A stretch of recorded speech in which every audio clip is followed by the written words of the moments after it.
Hello, hello. Happy Tuesday, December 30th, 2025. The last Tuesday of the year. Hang on just a second. My car is calling me.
Timing is everything.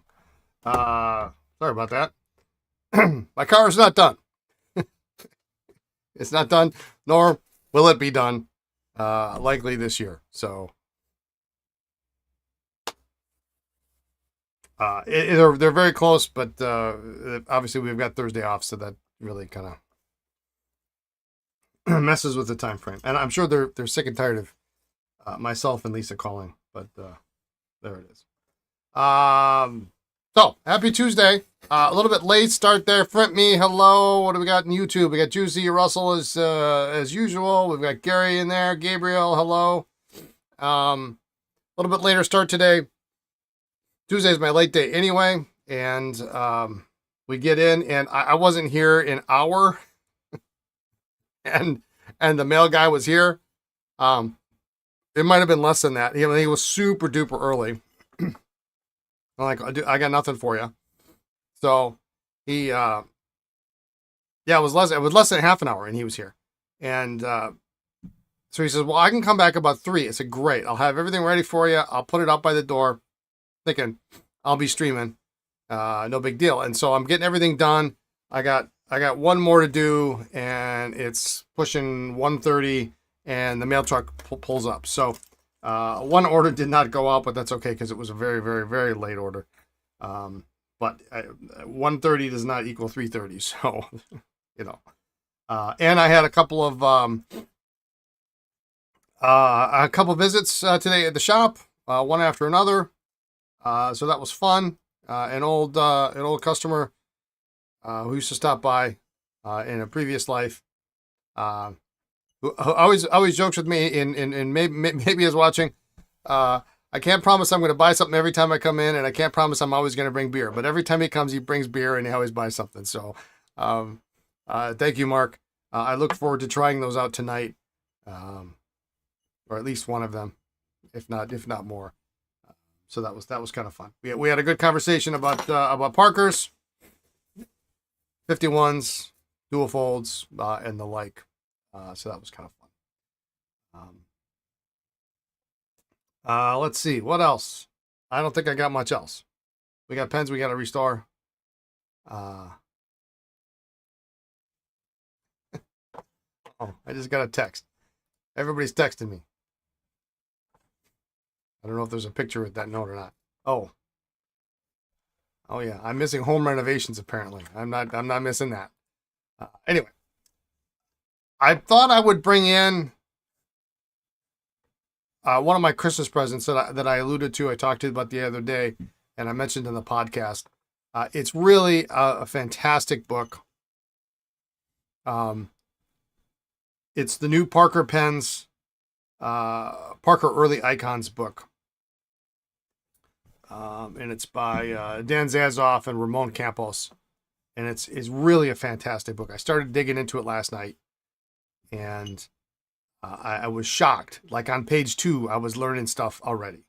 And if you have an interest in early Parker history, pre-duofold history, this is the book. This is not. I make no money off the sale of this book. I believe these are printed to order. I believe. I don't believe they actually stock these. They make them or they print them when you. I think that's how they're done. I'm not 100% sure. But usually with books, you kind of have to. What I've learned over the years is if a book comes out and you want it, or it's remotely adjacent to anything you're interested in, you have to buy it right then and there, because they will sell out. There's almost never second printings, and they are more works of love than they are financial instruments. But this one I believe is probably going to be around a while, just because you can order as many as you want, and you don't have to worry about it. So it's been out now. I heard about it earlier this year, and because I know it was on my birthday list, and now I finally got it for Christmas. But it's fantastic. Like on page 2, like I say, page 2, I was learning stuff I didn't know already. Supposedly, every model of Parker pre-duofold is represented in this book. If they are even remotely close, I think it's a winner. It's really great. Sorry for the glare, but there's the cover. Parker Pens, the Pioneers, the Parker Early Icons, and it's got a Parker snake on the cover. But it is really, really great. It has a kind of this odd format. It's not like any other book, so it like sticks out of your book. It's wider than it is tall, so it sticks out of your bookcase. But it's really great. It literally number by number through the book. Something tells me I have a Parker special somewhere. I've seen one, because they're not really marked Parker. They're just marked special. Jackknife safeties, early advertisements, catalog pictures. I mean, look at that. How great is that? So, really a great reference, a great resource. Click fillers, different types of lucky curve feeds. Actually, there's different styles. I mean, they all have the tail end is all reasonably the same, but then this is the bell shaped, and then there's a Christmas tree and patent drawings and ads and all sorts of stuff. So it's really a great book. I highly recommend it. It comes in a couple of formats. You can get it in, I believe, like a PDF format that's reasonably inexpensive, or you can get it in a hardcover, which is what this is, and it's about $100. You gotta look it up. It's see if I can find it here. I would do a search for Parker Pens, the Pioneers, the Parker Early Icons. It's a weird domain or something. Let me see if I can find it.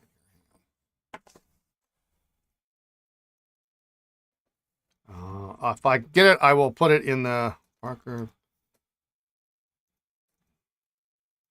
I'll put it in the comments here.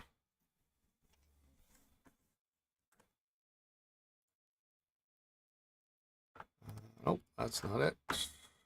Not it.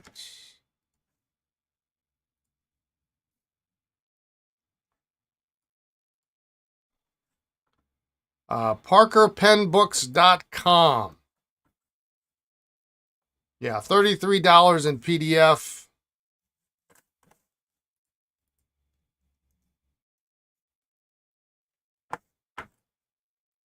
$99 in hardcover. I'm gonna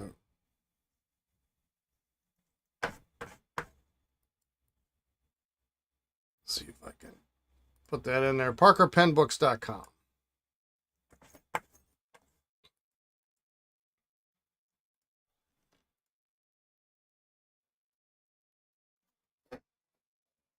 So there we go. That's my little sales pitch. Add it to your library if you're interested in Parker pens. If you're interested in early pens, hard rubber, you're interested in overlays, it's fantastic. Really great resource.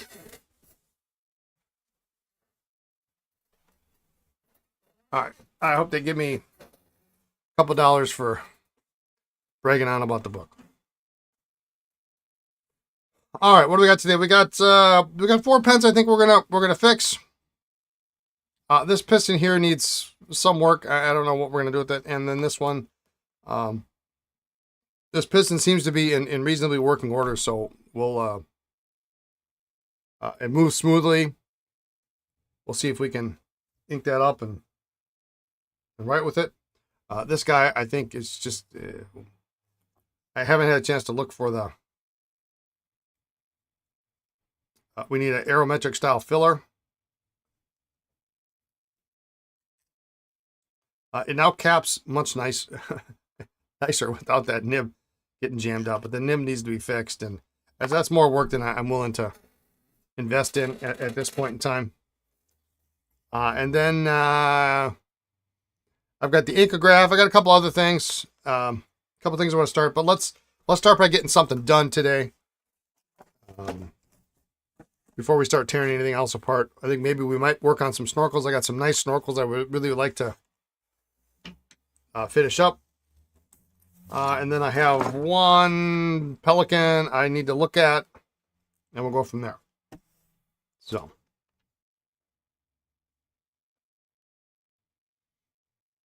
Let's get these guys together.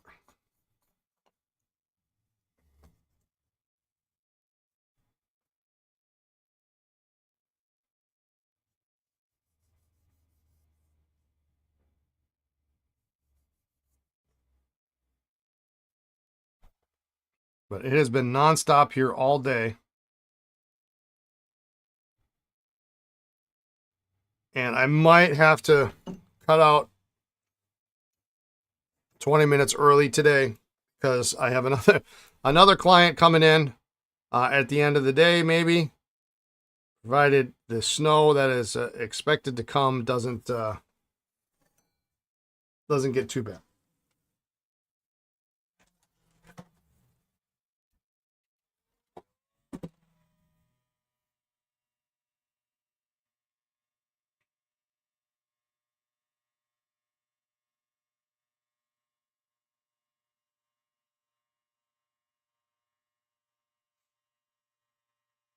All right.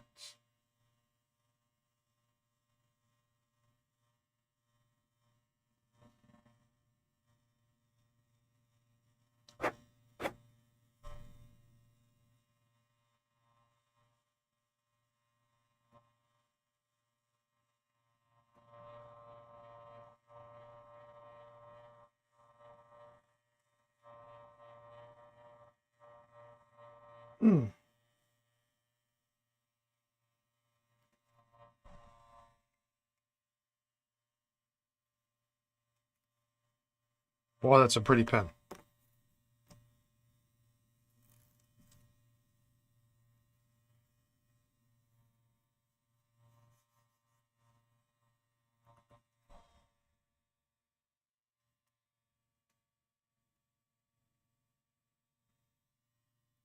And that Parker book is a great addition if you already have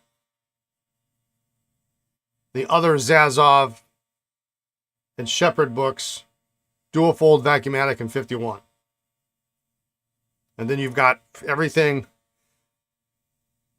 well, not everything, but you've got a lot of what's going on at Parker all the way through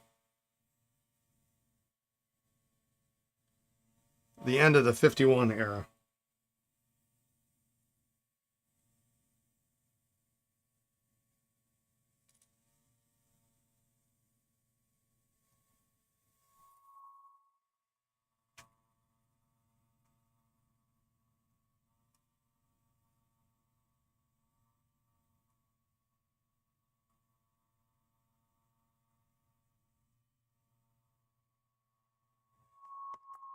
Mm.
Awesome.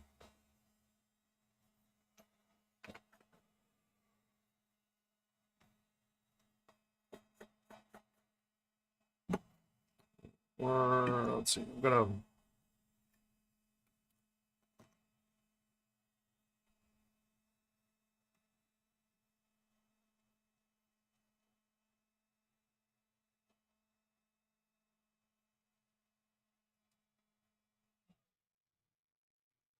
Whatever this pen is, boy, it sure holds on to ink like nobody's business.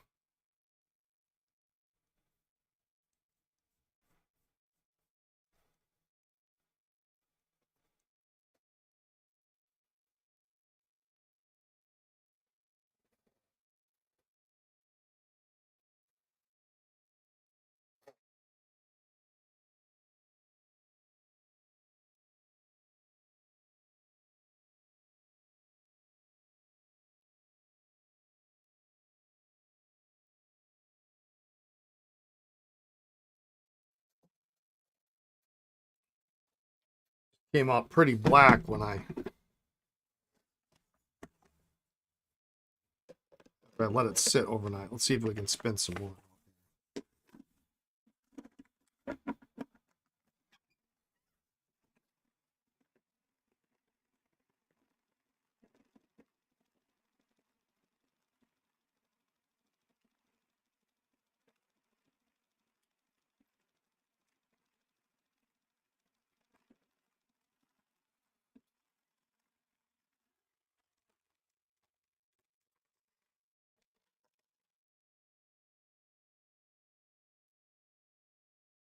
Yeah, now I can start to see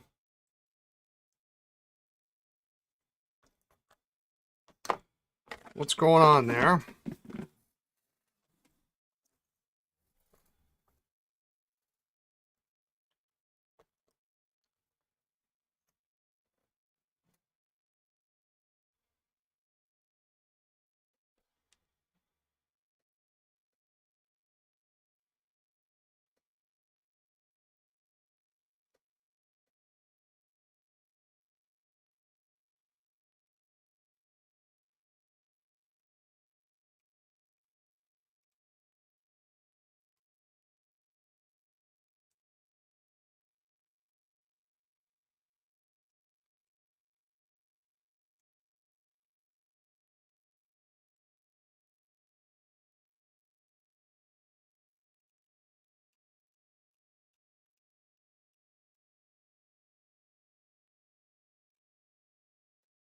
Yeah, something's not right about this. It's all right. We'll set it aside for another day.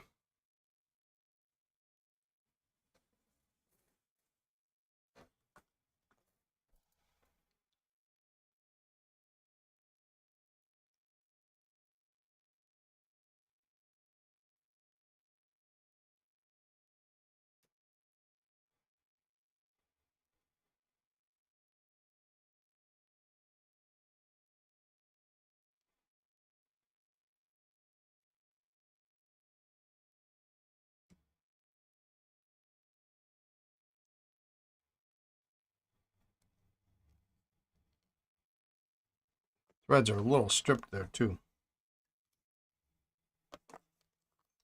Let's do this. Throw these off to the side for now.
I think someone just came here. Hang on.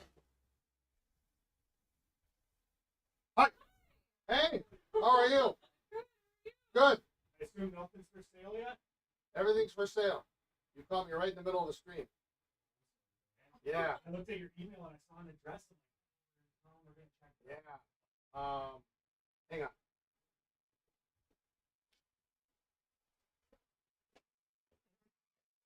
I'm gonna have to get back to you. I will be right back.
All right, I'm back. Sorry about that.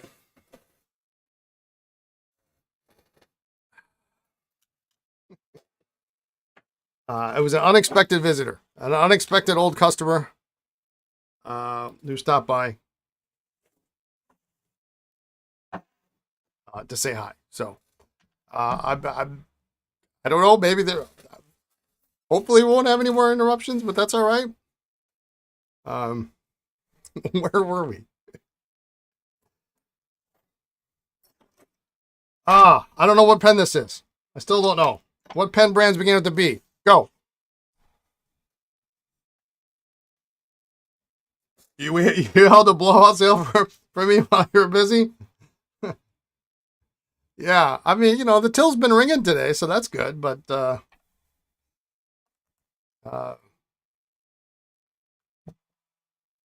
didn't have what he was immediately what he was looking for, and I should have expected. I had actually heard from this gentleman a week or so ago about a pen collection he was buying, and so I was thinking maybe he was bringing them in to get repaired, but didn't have them yet. So, um,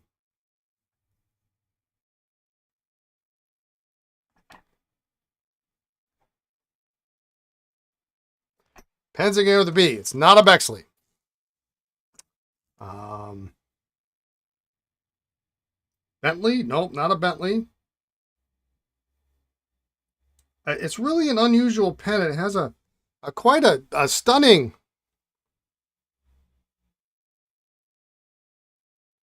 See if I can get this to focus without the.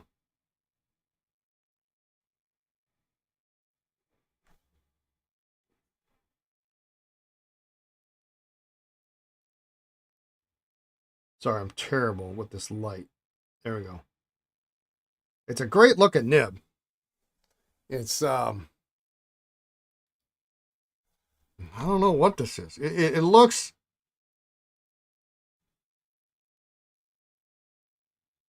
It's got 14K, not C, and 585. Almost seems European piston filler.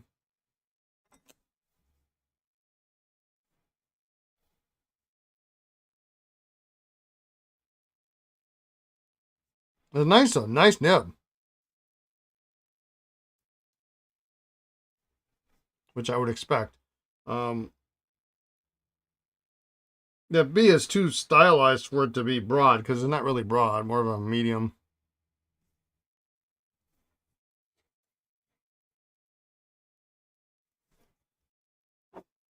Works for me. Got a neat clip.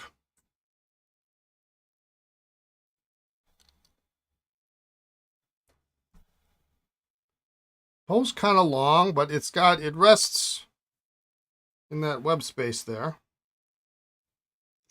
Spicy, how you doing? So I don't know what that is. I'll have to get out the old.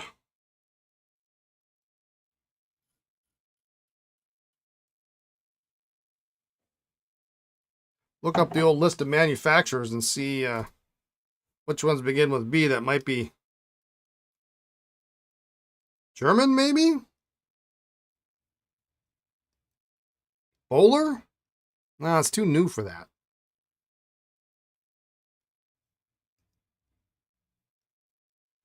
How am I? I'm doing okay today. This is the most number of people I've had stop by in a day that it wasn't a pop-up. And I don't know how long. Mailman twice. UPS. 3 customers, 4 customers, plus another one coming later.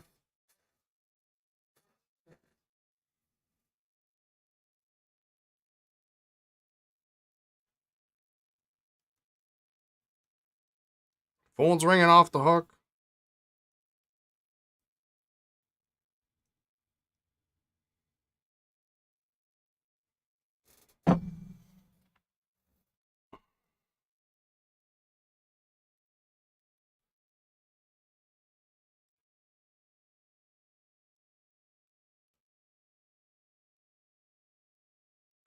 I'm going to keep this one filled with some water, and maybe that will There's still a little bit more. I can see it in the ink window. And then it's got a friction fit cap. How weird is this pen? How weird is that pen?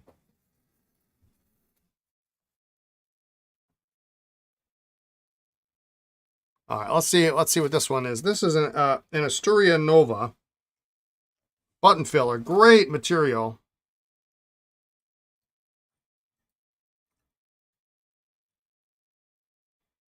Gold-plated steel nib.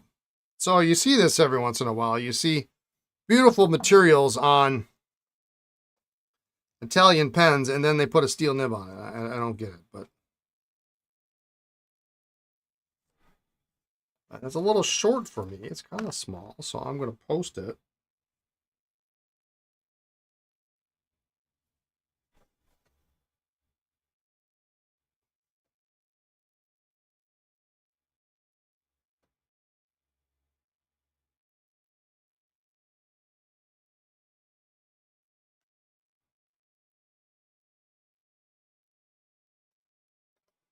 Ooh, very extra fine.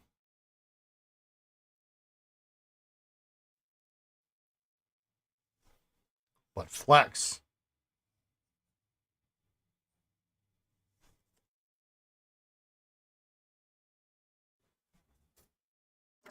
That's nuts.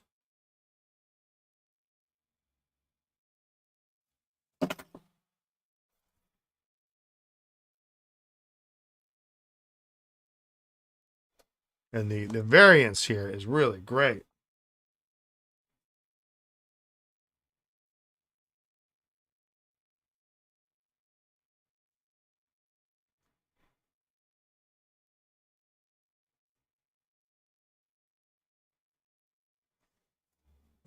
Yeah, I like that. Very light on the gold plating. You can see it's kind of worn off, but matching. And I like it when they match the button to the material.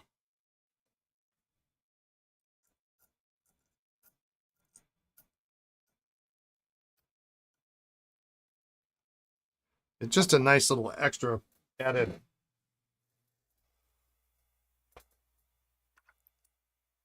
Leonardo? No. There's no Leonardos here.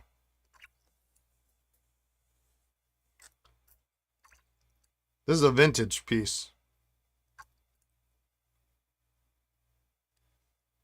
Probably 40s. Fills wonderfully.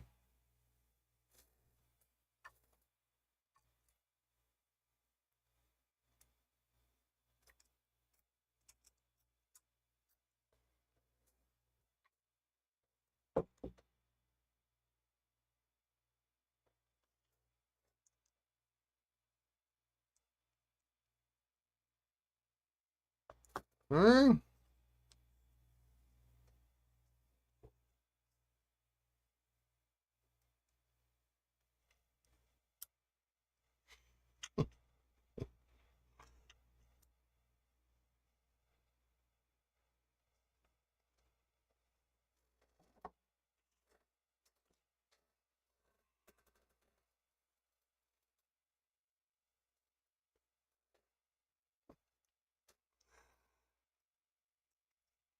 What part of pen is sensitive to modern inks? Is it the sac? Yes, it is the sac. Exactly. Yeah, the latex sac can dissolve.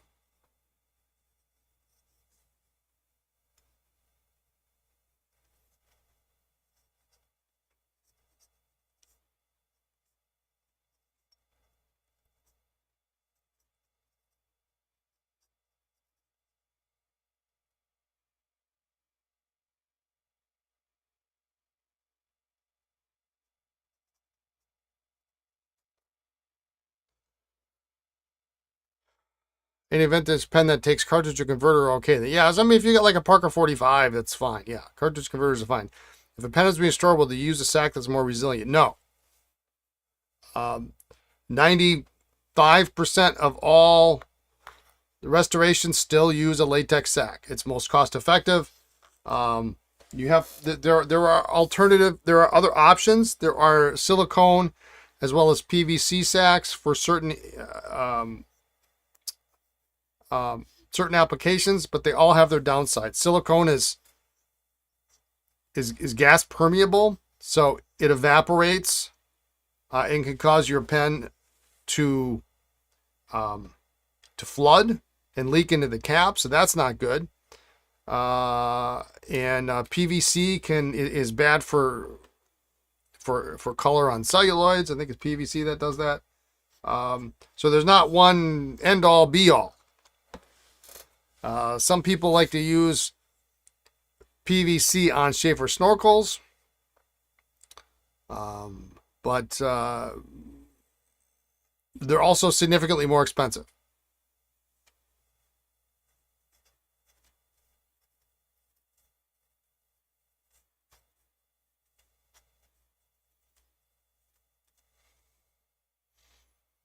So use latex.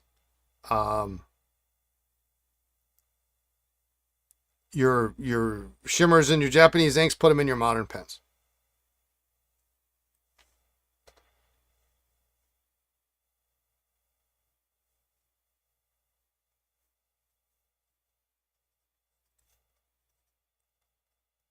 This is a very nice nib.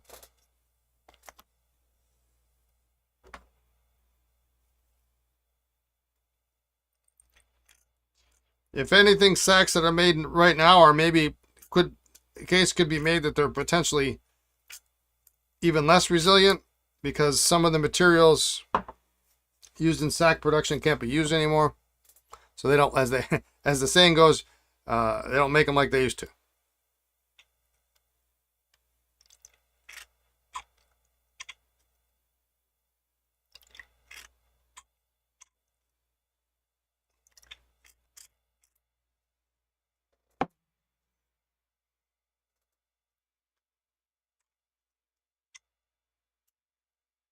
But if you've got a Parker 45, 75, I mean, your 51s with your plyglass sacks, those are fairly resilient. They don't suffer the same fate as latex on, you could put Japanese inks in there, I suppose.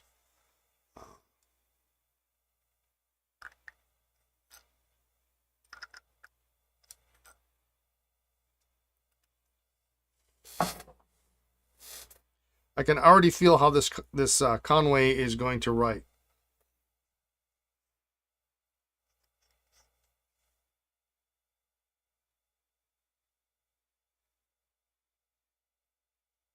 Is it an oblique left? Yeah, just slightly oblique left.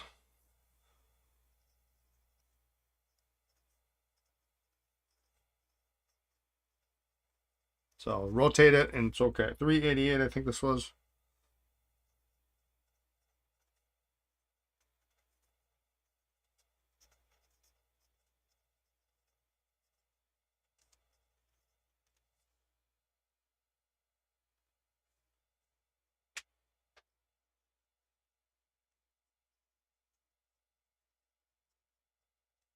Conway Stewart's always have this like chalky, almost like a chalky feel to them for me, especially if they start getting on the obliques and they start getting wider.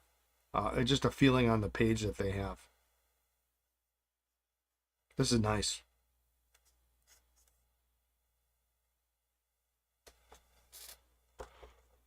We got nothing more to write about it. It's so good.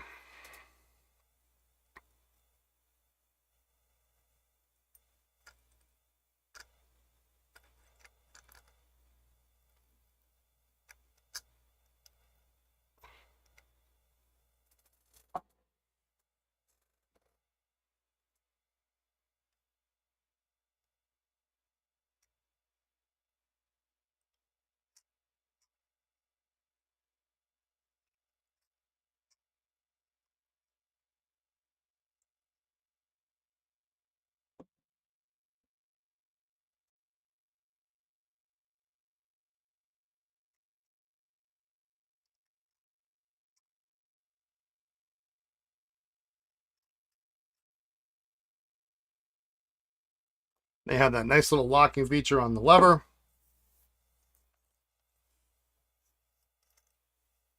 They went through all that trouble, and then they made the thinnest possible tab ever on the lever. And that's the most vulnerable part.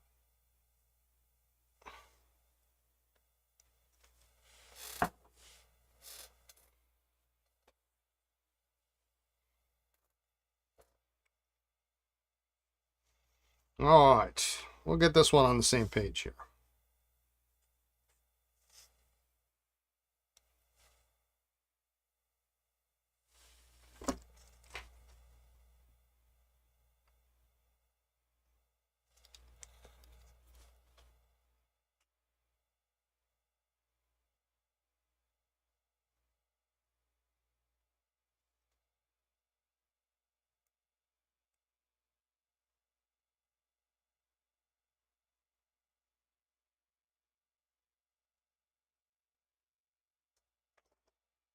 This nib is soft, that's for sure.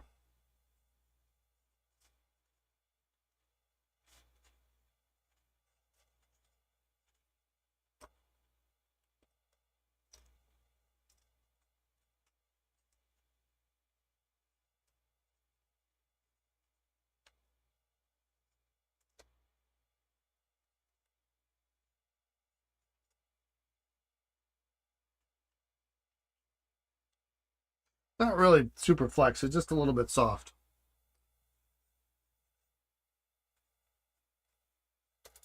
Nice nib.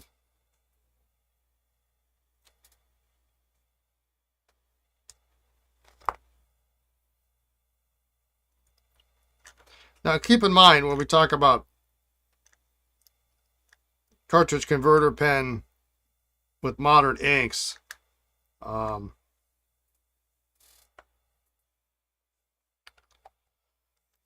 you know, some of these pens still aren't as easy to take apart as a modern pen. So, you know, we still got to be careful as far as the cleaning aspect goes.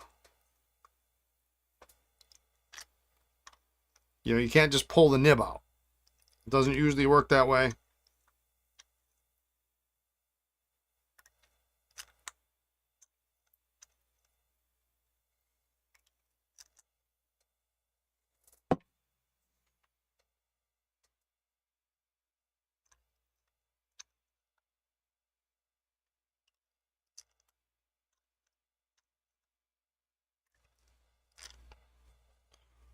Well, those four are saved, that's for sure. Let's spin them out.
The Stura is really very nice.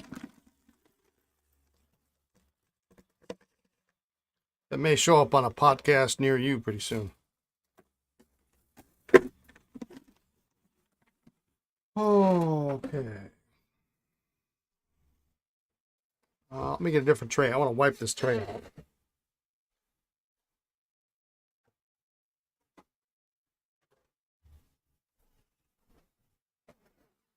Spend more time on this podcast today, on this stream today, away from the bench than I'm at the bench.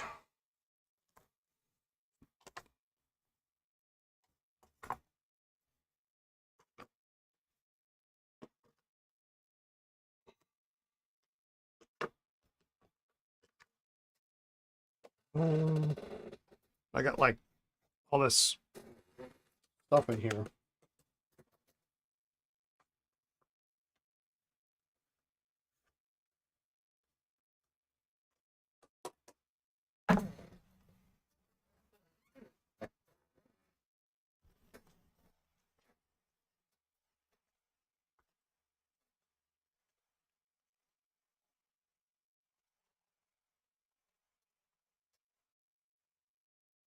These are nice trays though for working on pens because you can wash this. I can throw it into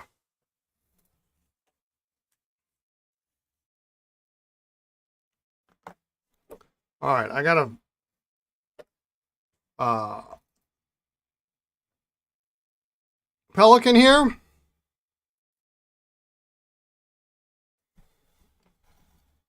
With a frozen piston. Oh. Well, apparently not.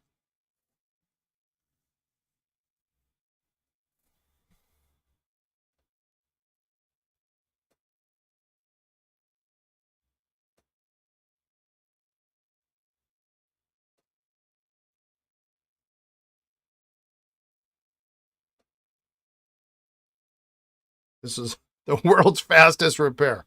I wish I would have looked at this earlier. One of my earlier clients dropped this off. So, Mark, if you are watching,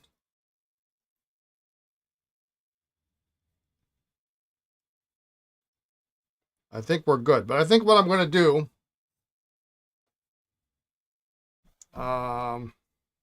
let's just leave it filled with some water here. It moves just nice.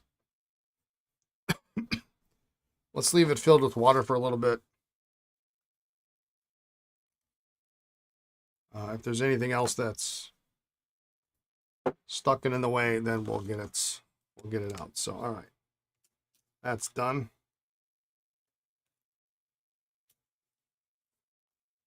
Okay, so we're gonna pull some. Oh, actually, let's do this.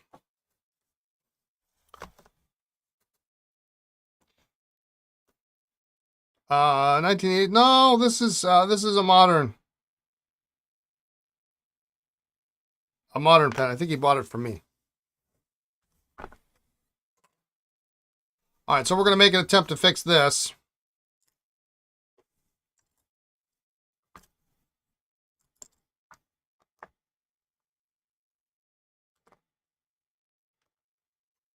I think this is going to be fairly straightforward. This is a Phil cow.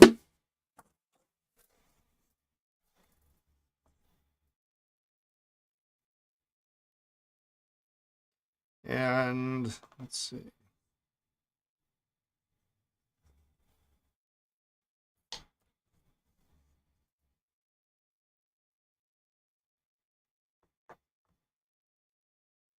All we need is a button.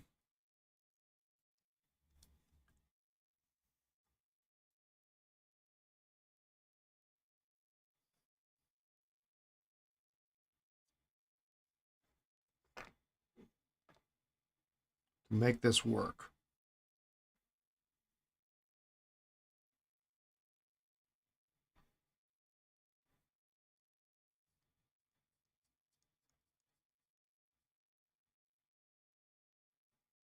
There's nothing pushing back on that, so that's gonna.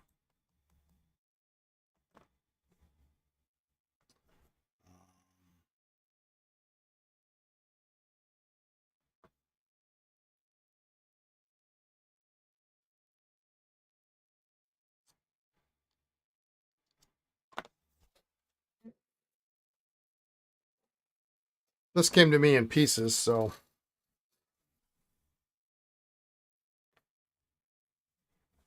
Let's see, we need a pressure bar of some size.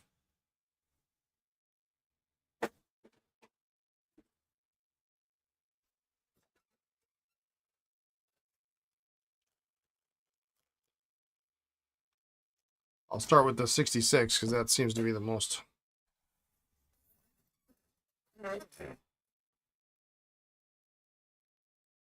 likely candidate.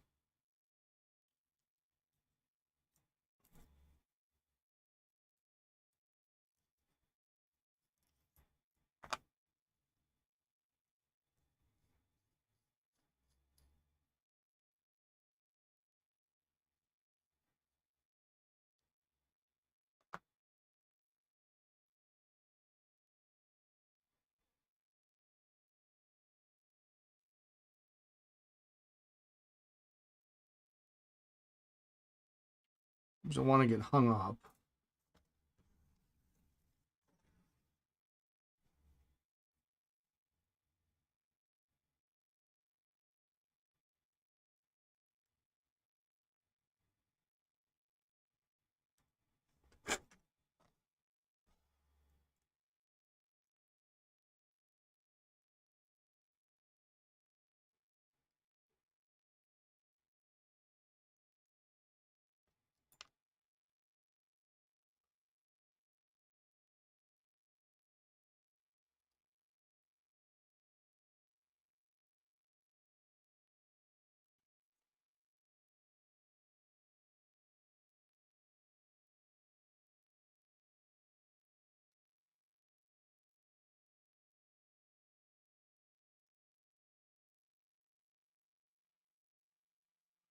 Screw that in like that.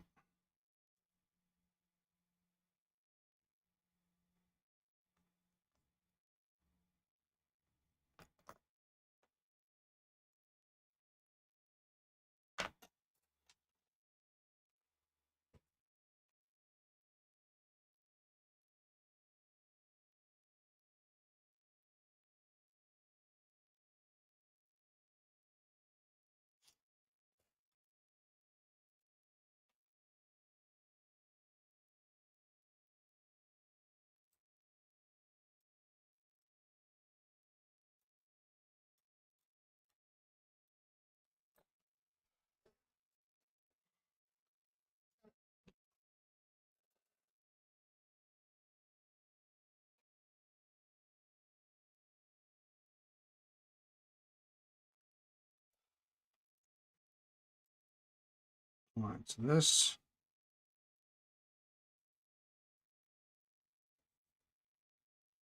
right here threads into the barrel.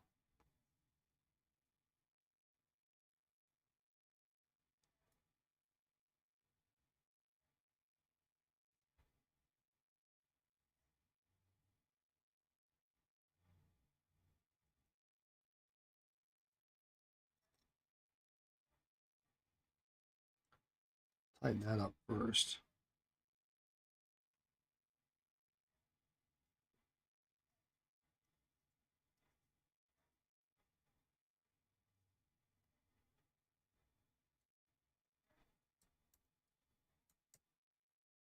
It might not be long enough. It just come on.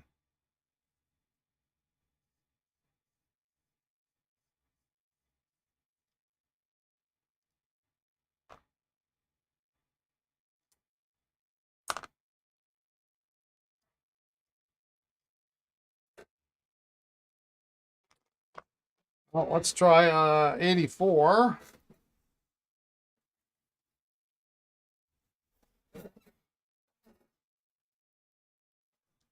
I think it's going to be too long, and I don't have the old one to measure against.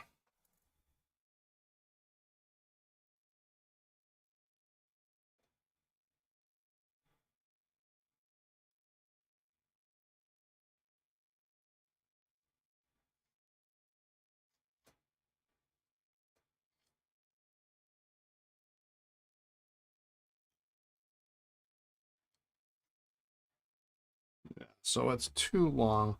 66 is too short. So that gets us right to there. So we got to cut a little bit off.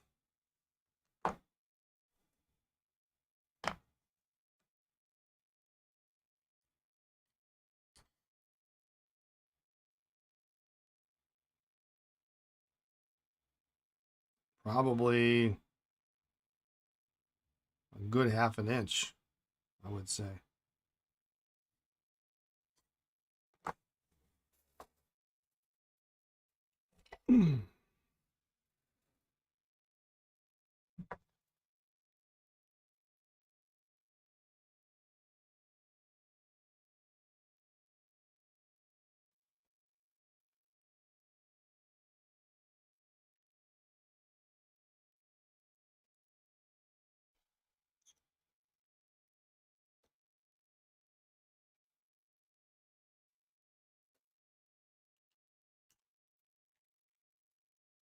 Start with a little bit. See where it takes us.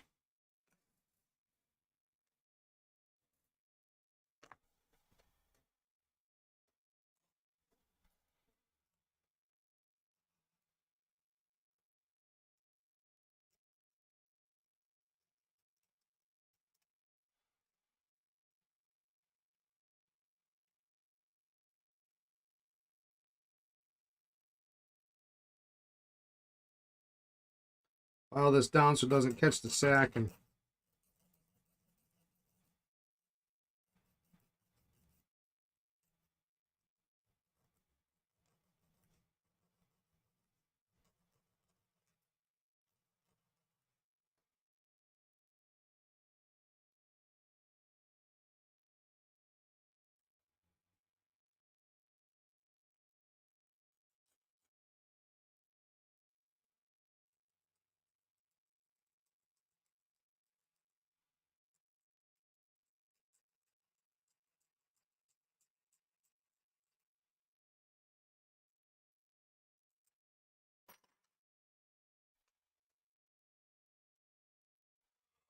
let's see.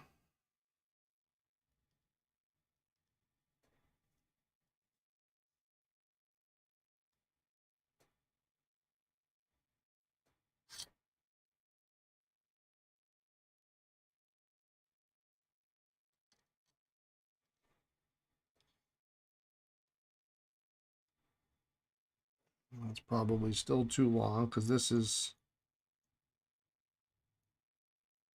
doesn't quite go in yet.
Probably still too long, but let's just see.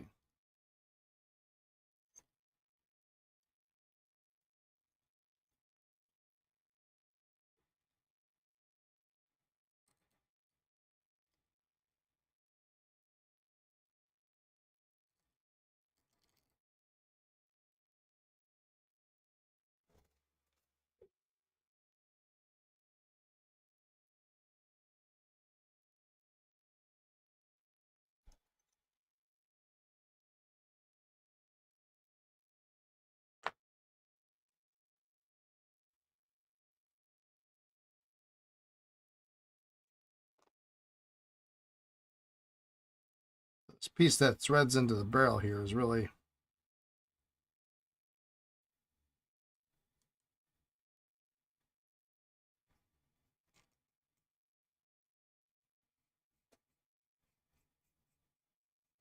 It's a tight booger.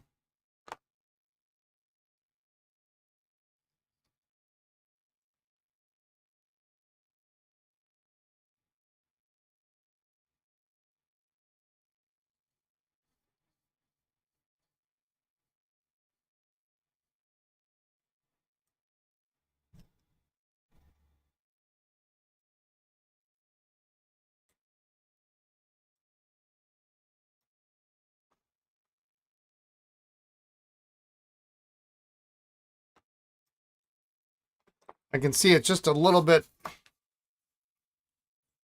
too long for the threads, so I'm going to take it just another...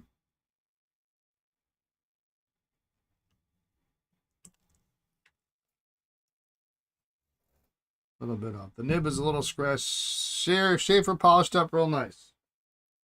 Imprint on the barrel is sharp as the day it was done. The nib is a little scratchy when writing. Make sure it's aligned. The tines are aligned.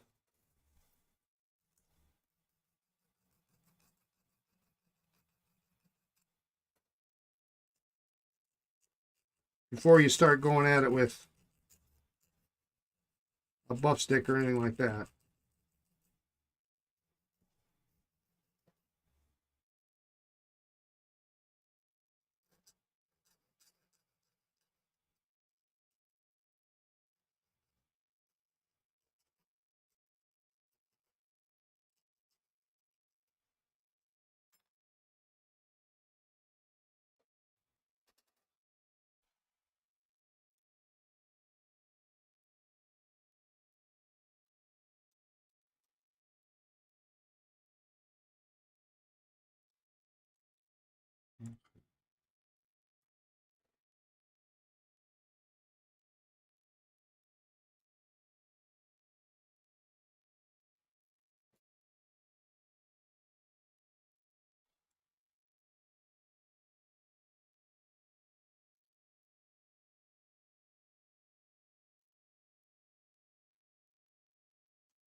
Come on.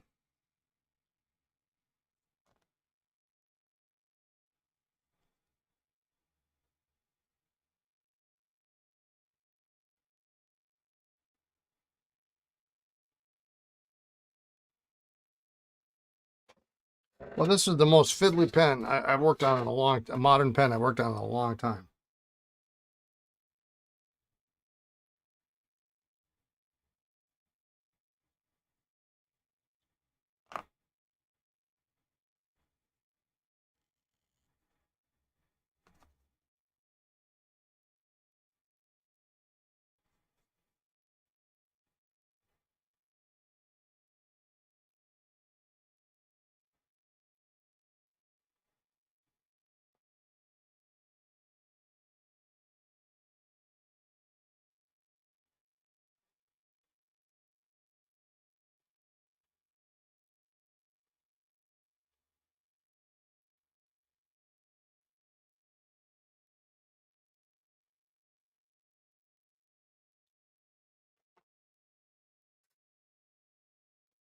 You put the Waterman red ink that you bought with the repair supplies that arrived like an hour before the stream started today. Yeah, nice.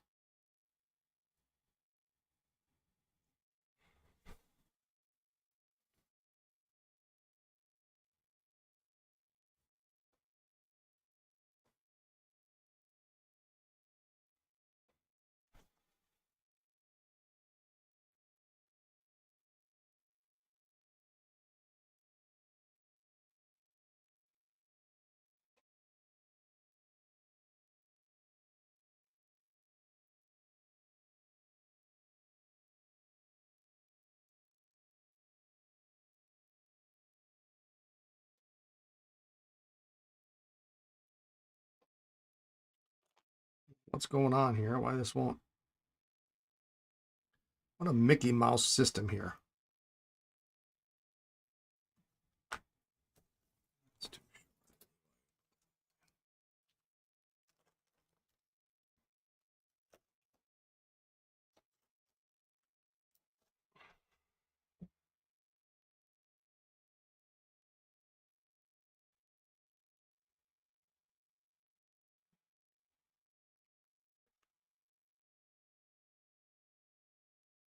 I was able to get this in before, and then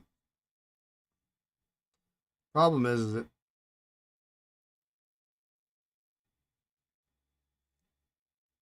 gets to that point.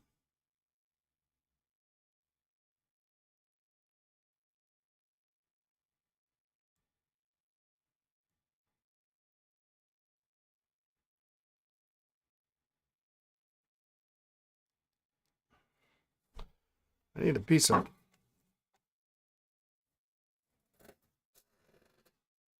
rubber, dead sack or something.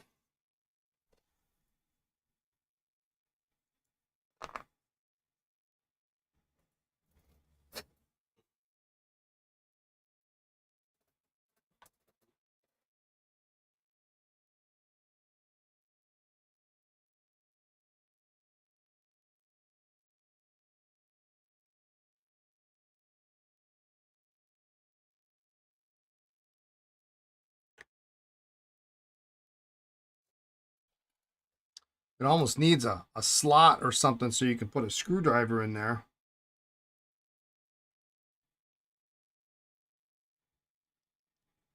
Ducking out early. Juicy, already? All right. Have a good night.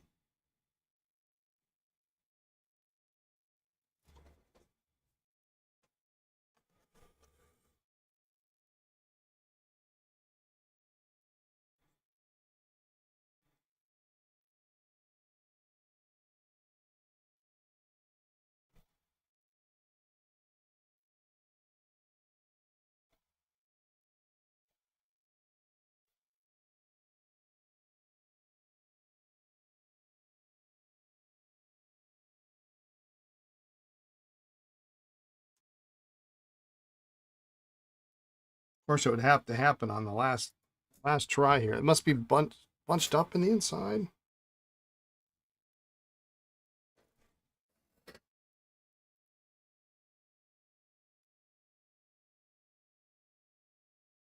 Yep.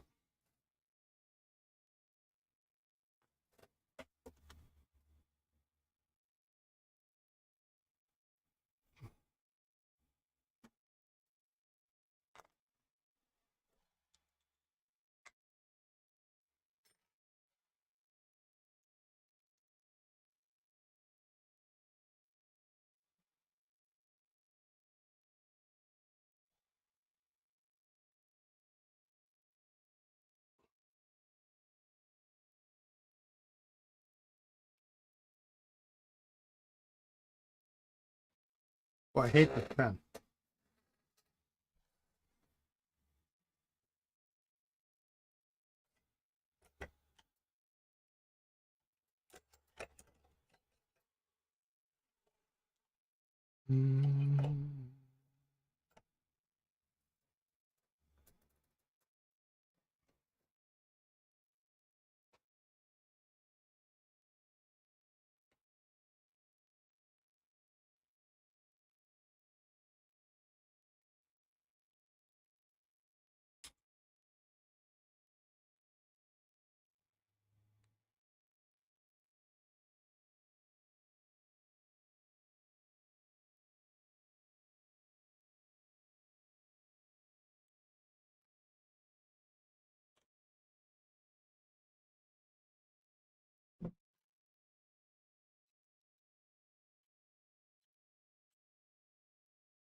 Got a sack all bunched up.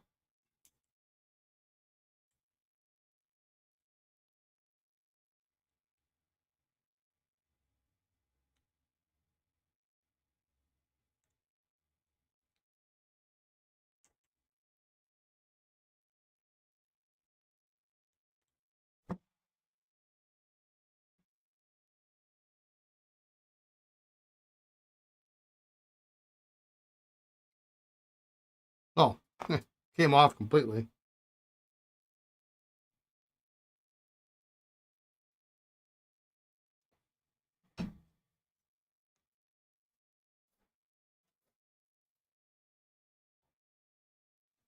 All right, well,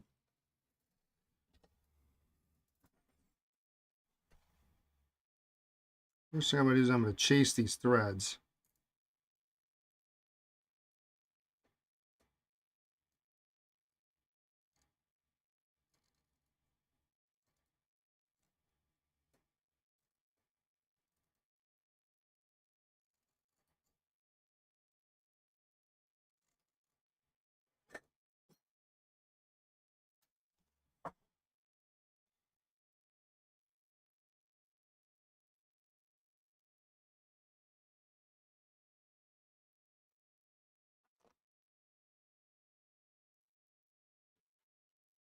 Driveway's icy. Tenant downstairs. One got a small bag of dirt to put on it. If a couple of 5-gallon buckets, I think is going to take my advice to go to Public Works and get free salt and sandwich. Yeah.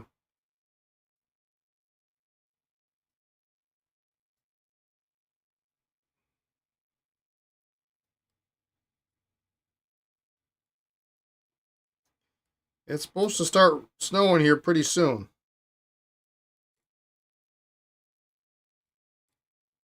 I saw some light flakes earlier.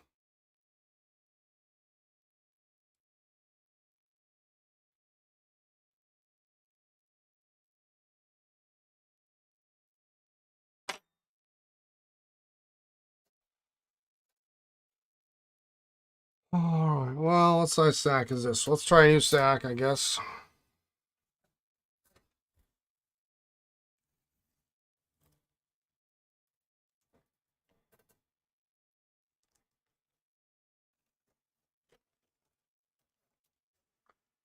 Looks like about an 18, maybe, huh?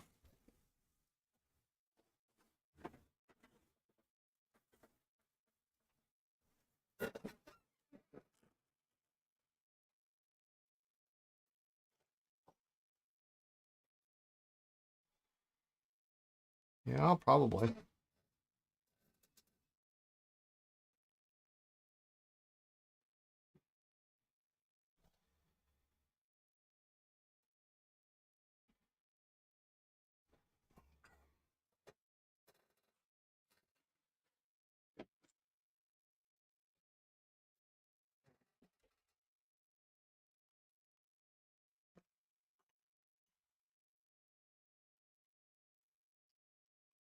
We are just going to measure it to the old one.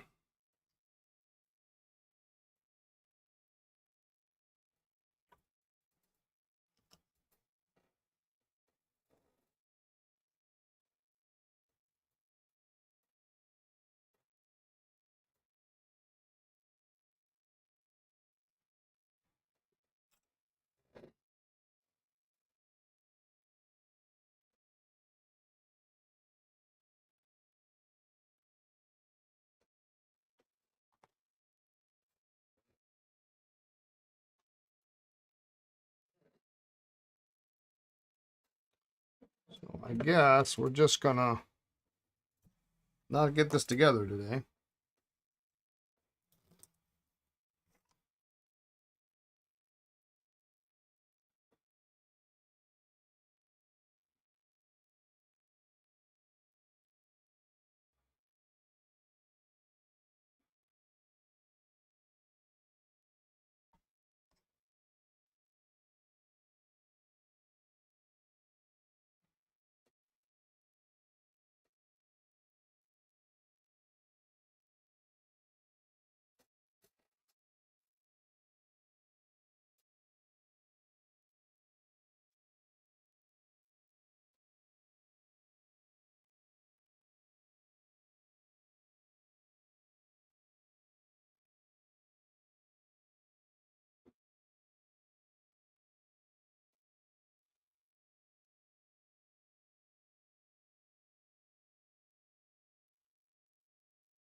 Well, that's where we're gonna stay for today.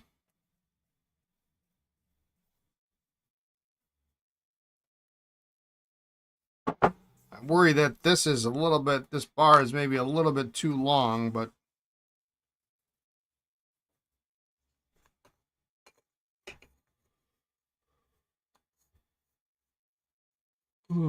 your buses ran Monday through Friday last week. Wednesday didn't run because of the weather. Then they had Christmas and the other day, Christmas and the day after off. Then they didn't run yesterday because of the snow and ice yet overnight. You know, it's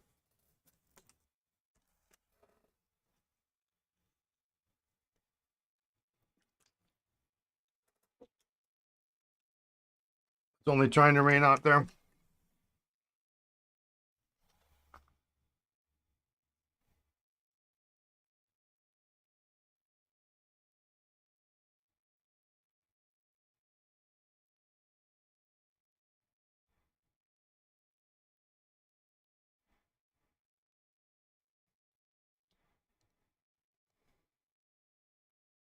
Looks like there's a little bit of a burr.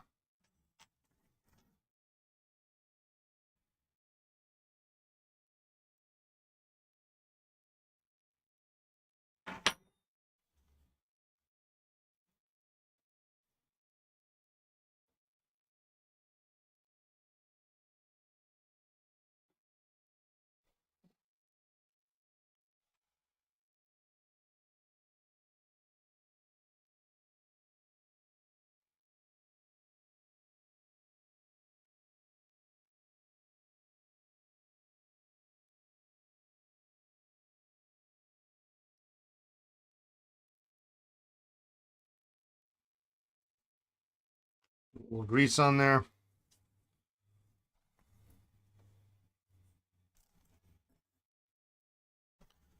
While we're at it, let's clean this off here. It looks like this trim ring was really only put in place by shellac.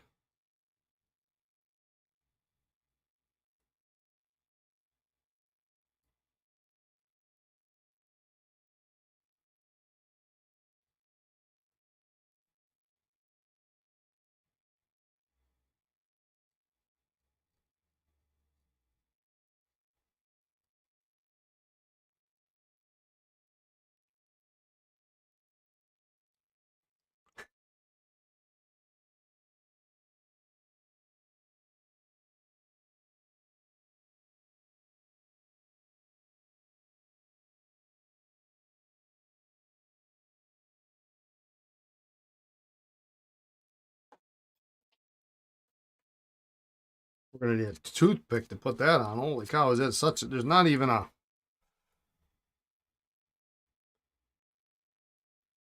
such a tiny little shelf there.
In fact, I can see spillover of the shellac further up on the threads. There's this little tiny shelf that this trim ring goes on.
Definitely only goes on that way.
All right. Well, we'll let that dry overnight.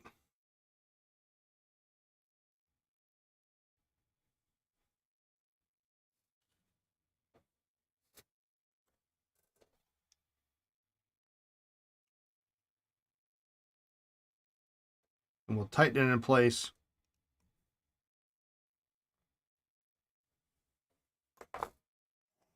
Like that.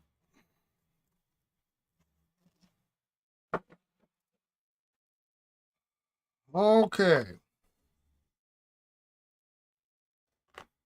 Hoping that was going to be quicker than it was, but there it is.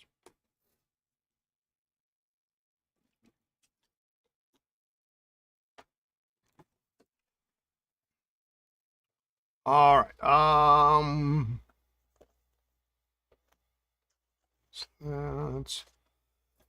want to work a little bit on this postal from yesterday. Primarily because I just want it to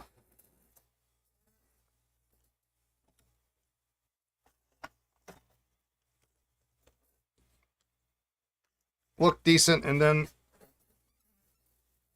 until I can get more into replacing needles.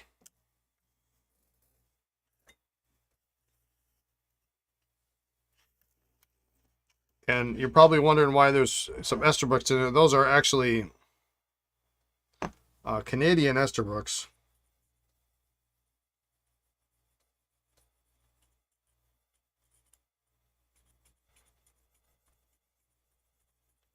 That I may or may not do something with.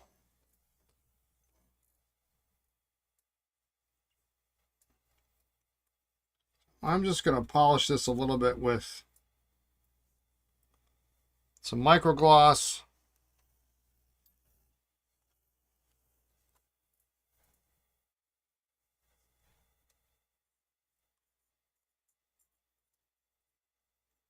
I can't tell if it's got a hazy glow to it from yesterday's Dr. G's or if that's just how it was.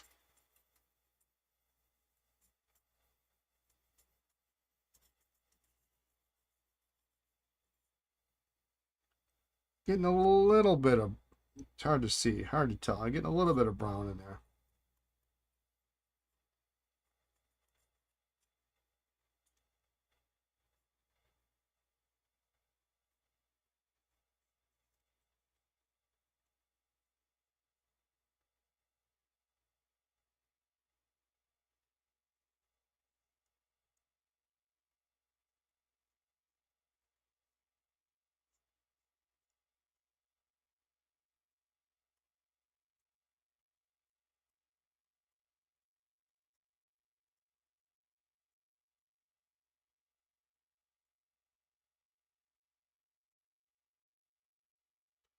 This is good mind-numbing work.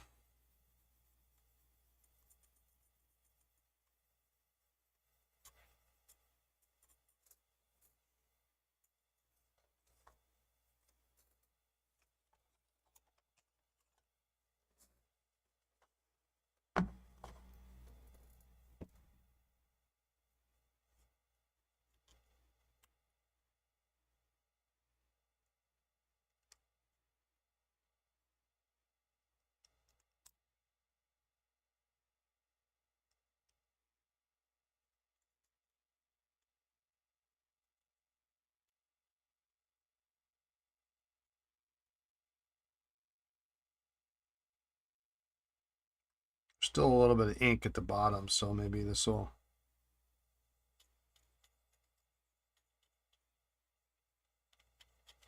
help me get some of it off.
It's just easier. A little water in there.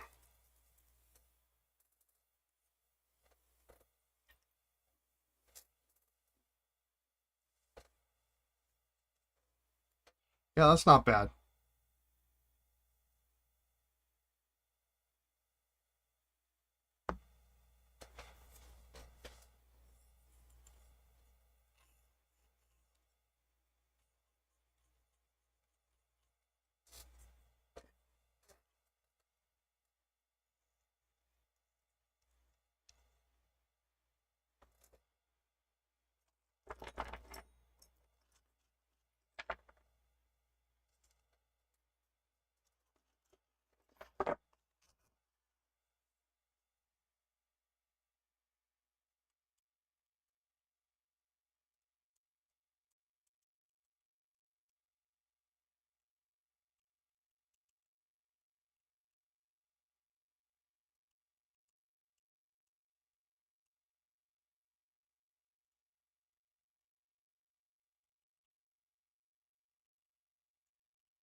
Let's polish this up. We can at least make it look good until we can get a replacement needle or something.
Big chunk of black hard rubber here.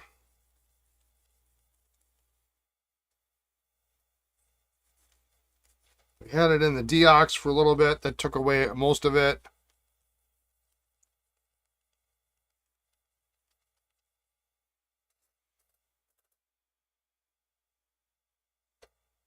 It's a little better.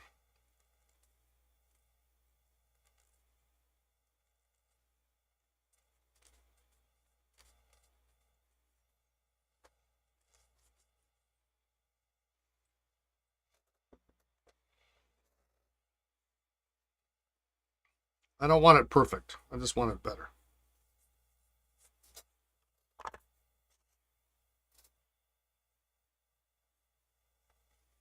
And the cap was a lot better than it was yesterday.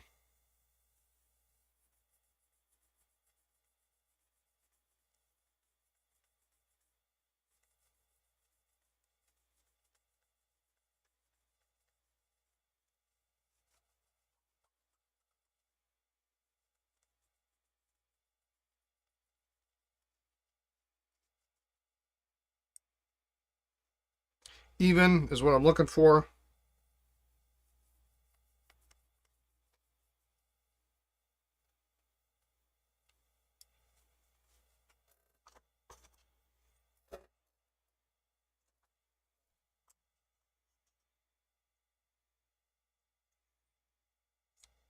Still could use a little bit more on there. But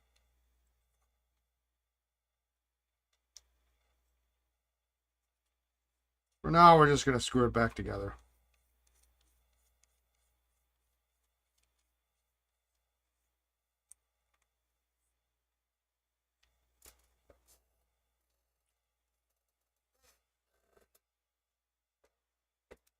What would you suggest for preventing oxidation, storage, and or treatment to the pen itself?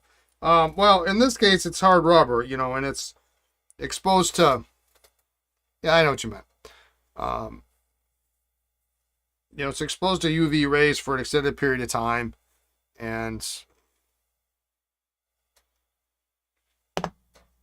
keep it dark.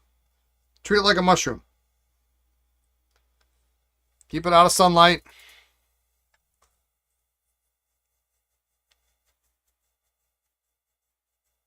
Don't leave it on your desk for 30 years.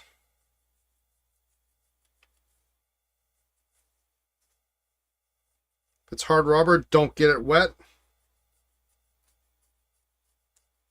Although there are certainly exceptions to that rule.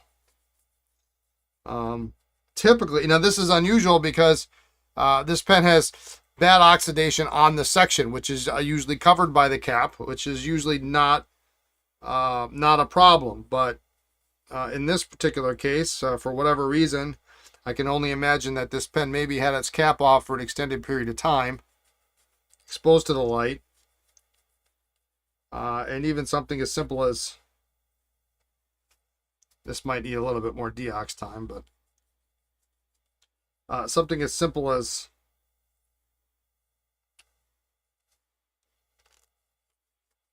moisture from your hand can cause the color to turn from black to olive.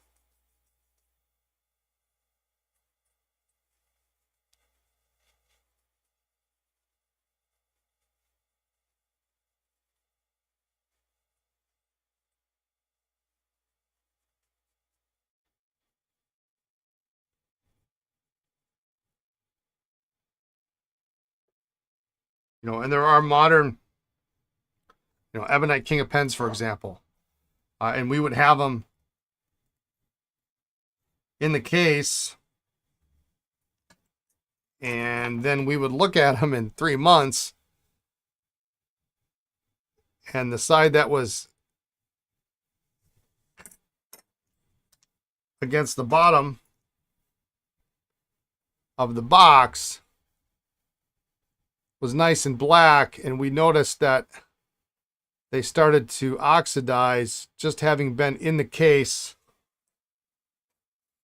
not even in direct sunlight, but with some light. So we had to polish them. In fact, I think on one occasion I sold an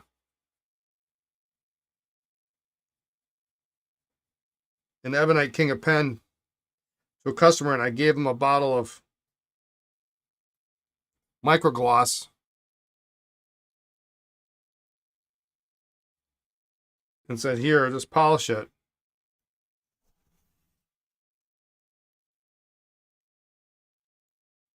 So this is just a massively cool pen. It's massive in size.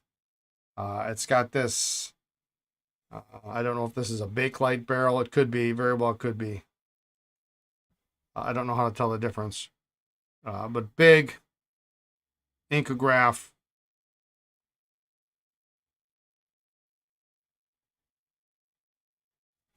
I like it.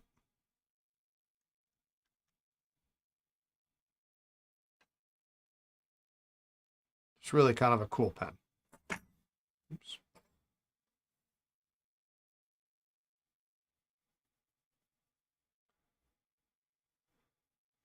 So I'll be on the lookout for some needles that I can use to fix those up. But in the meantime, it's a little better looking than when it came in.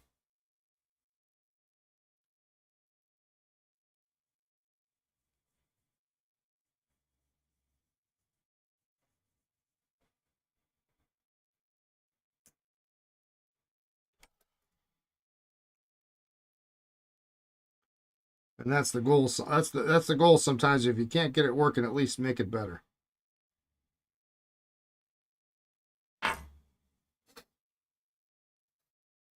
There's a little bit of, it looks like some shellac.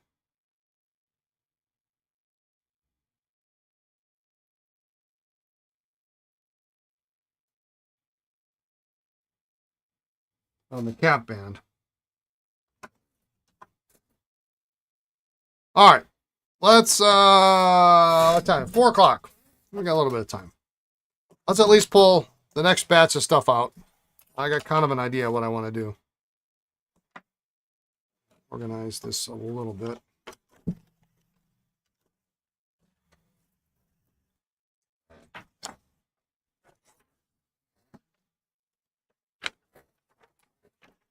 So here, there.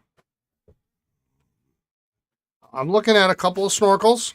So let me grab them.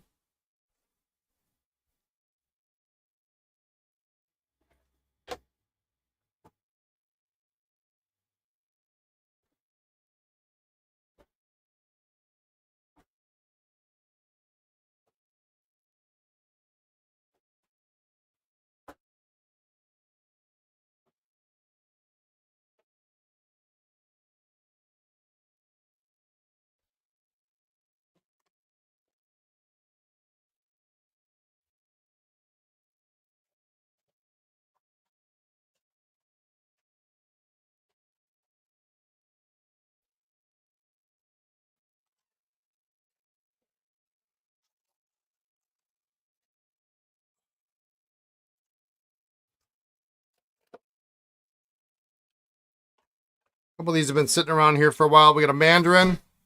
That's nice, nice, nice, nice. I've got a decent gold-filled snorkel.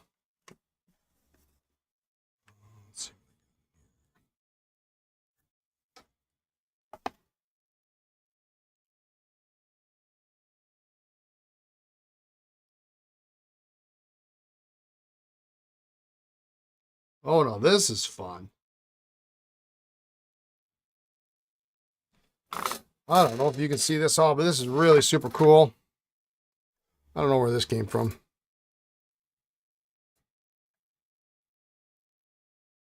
You see how there's a little flat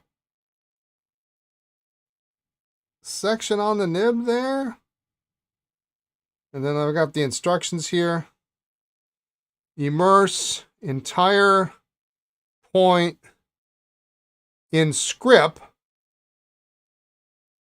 with plunger extended. Count 10 after completion of downstroke.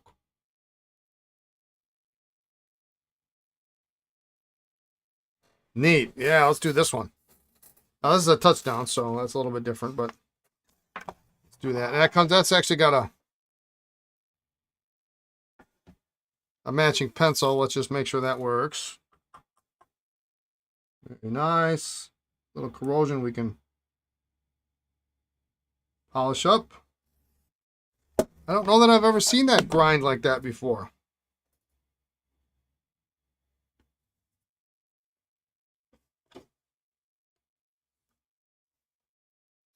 All right, here is a beautiful Sentinel in the box with all the trimmings and the sticker. It clearly needs a little help. The inside of the cap is really nice, so we don't have to worry about that. And let's see. Let's see if there's another one.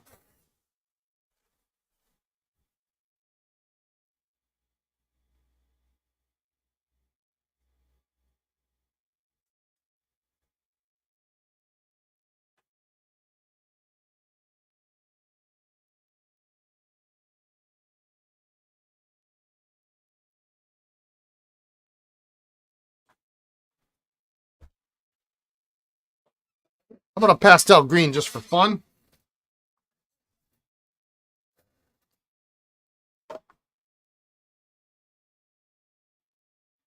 Looks like this was probably a Sentinel, but the plating is kind of worn off the end there.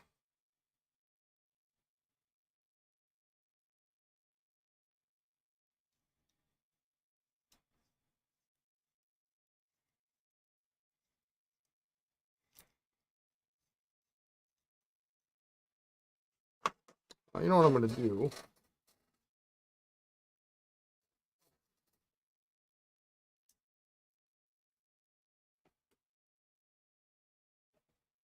I'm going to trade out this tray.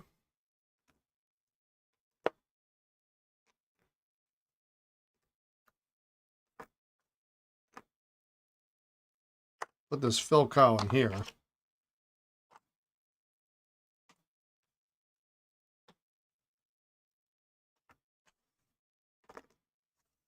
Gives me a little more room to work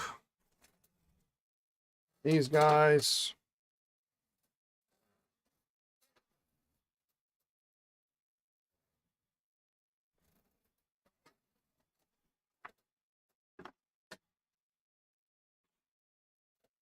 And we got to get them done soon because that means I got 2 more boxes on my stinking desk here. I think the goal for today is going to be just to get these disassembled, and that's probably about as far as we're going to go, I think.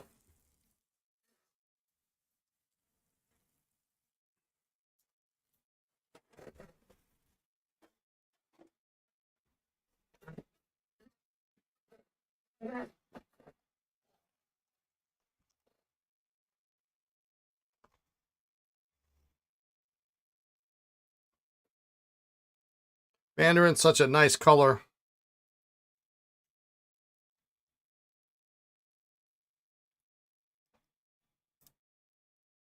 Snorkel tube is backwards.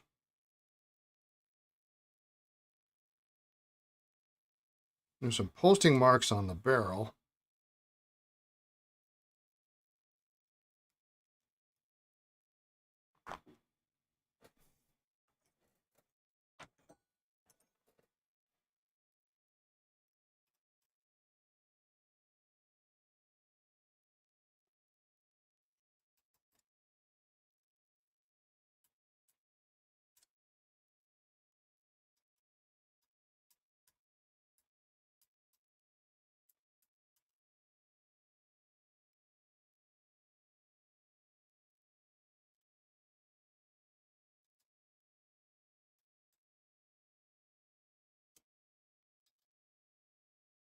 Well, the spring is stuck in there.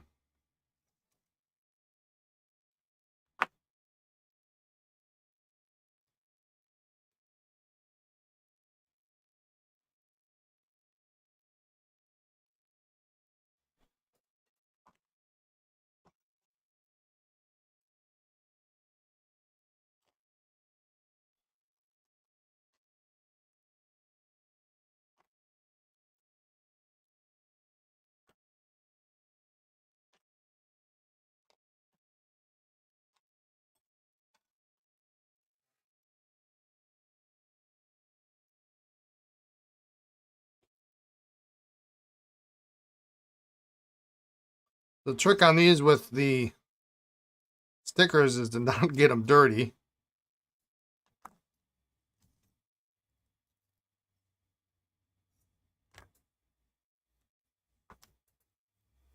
And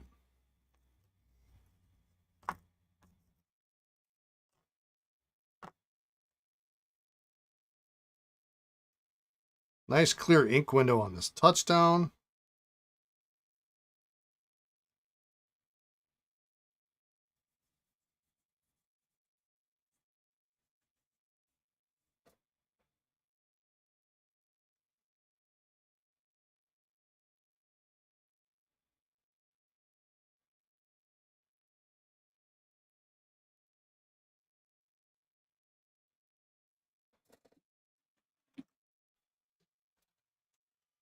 Gonna need a little heat to get this open. Hopefully it doesn't do much to the sticker.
Thankfully, this is a touchdown, so if we can get it open, we don't have to worry about the sticker getting in the way of taking the point off and putting a gasket in.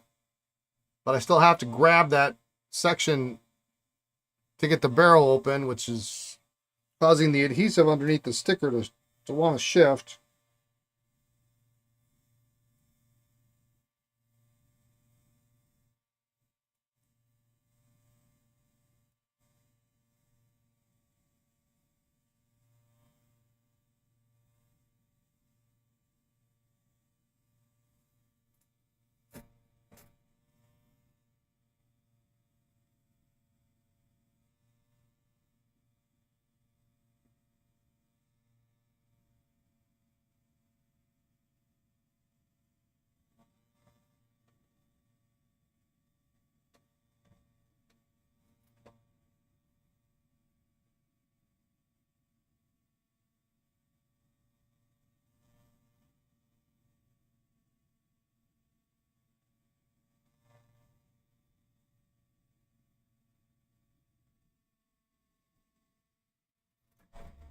What I may have to do is take the sticker off and then try to put it back on.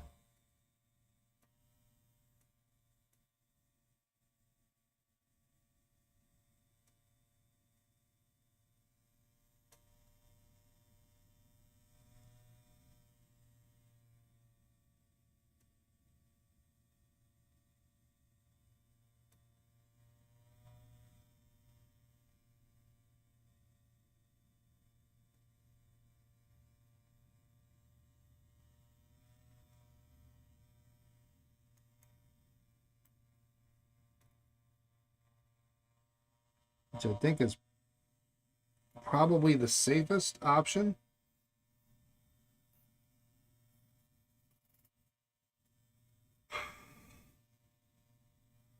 Because otherwise I'm just shifting it around and it's already damaged in one spot.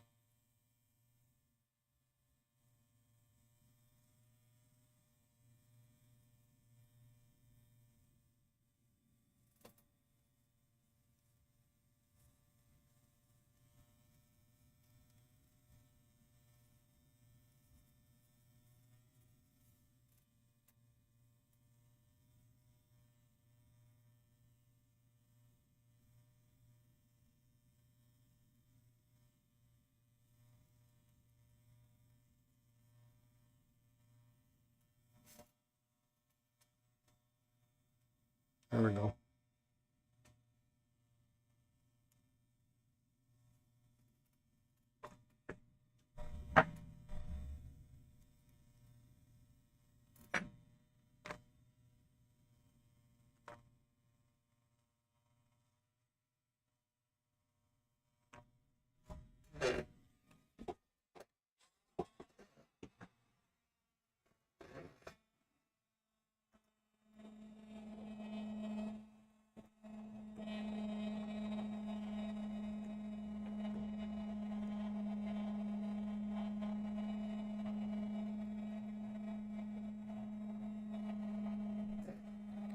All right, we'll come back to that one in a little bit.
That line cap gasket came off with the plunger tube, as they sometimes do.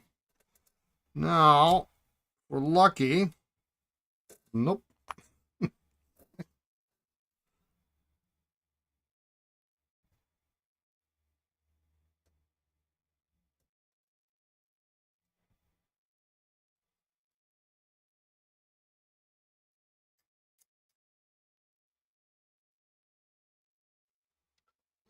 The spring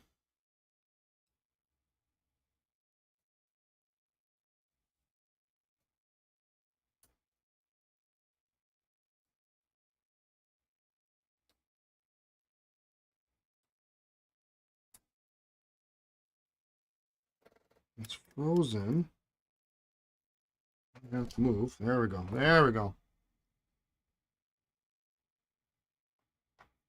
And I always like to put it in the tray in the direction toward the cap, the direction it was, because it means it's gonna come out. It's gonna work better if we do it that way.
There we go.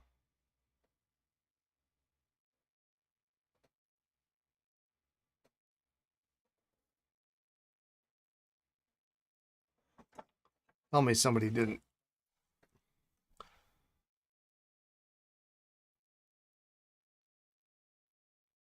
Yep.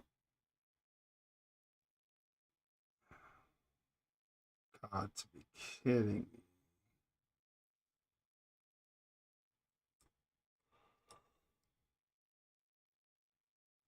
Looks like somebody shellacked this one in place.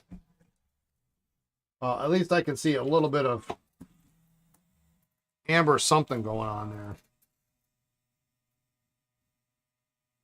So that's where I'm going to put my focus on the heat.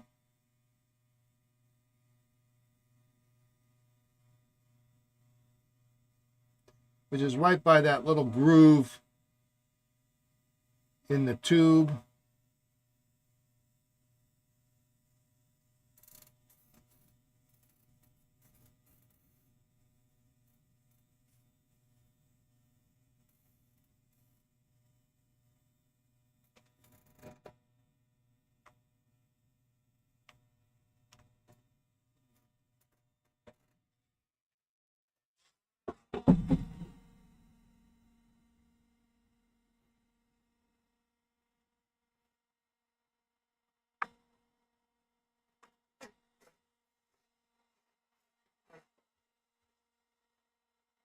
Wow.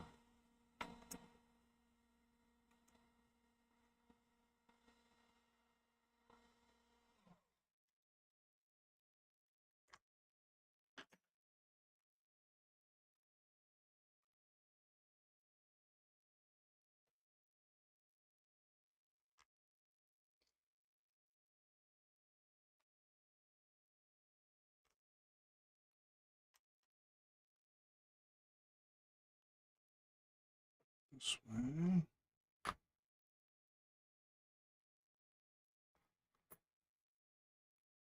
That one we're only given 2 slots to. I guess I got room for more.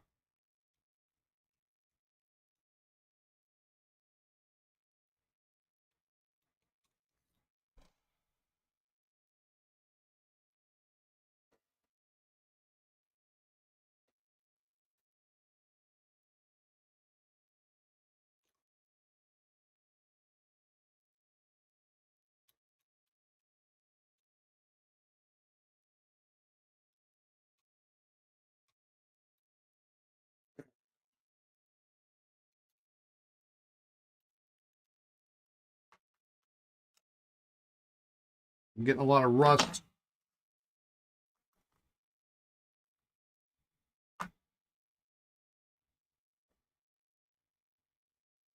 Off the screwdriver, which means this screw is really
this is a very heavily worn.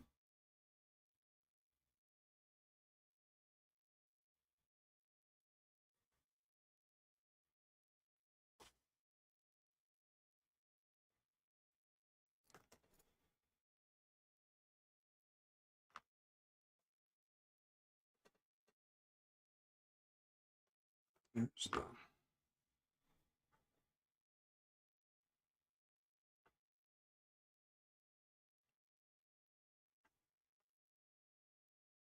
That's what's left of the gasket. Just nothing there.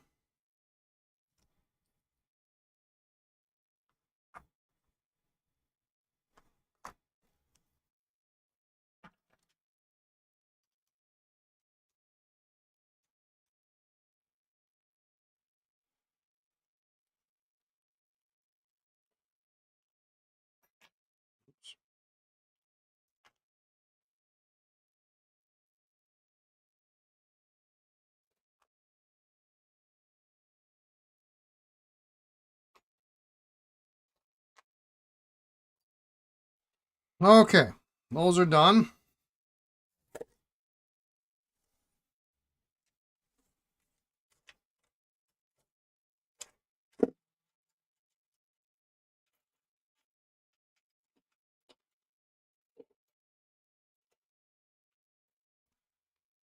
Get rid of the O-rings.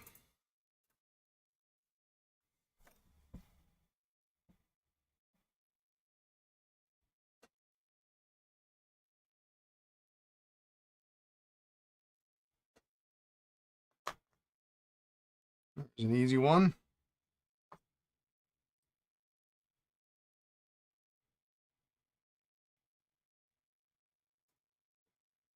Make that 2. I do love the colored barrels because you can see the O-ring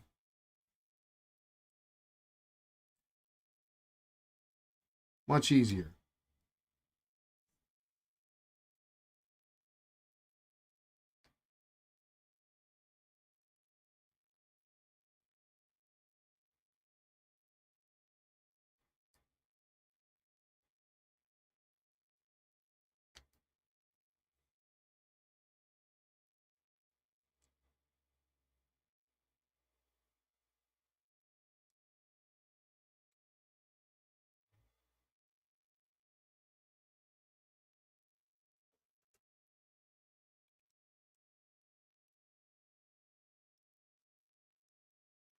This one's hard as a rock.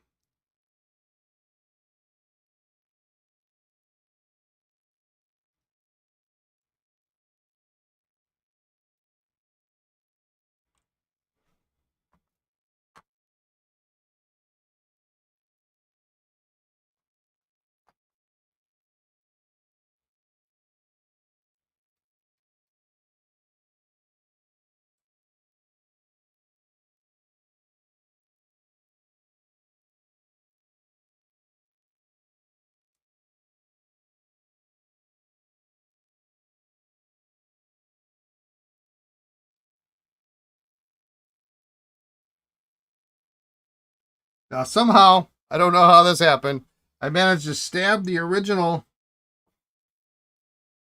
O-ring right in half. I literally stabbed it in half. I don't think I could do that again if I tried.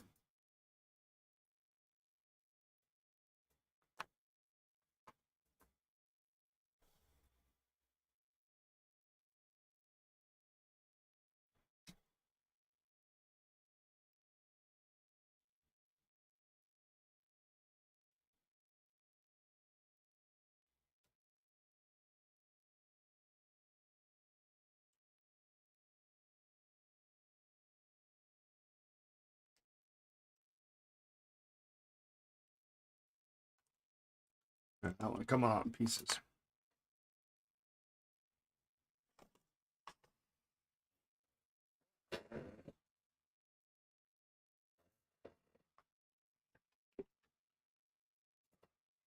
Okay. Let's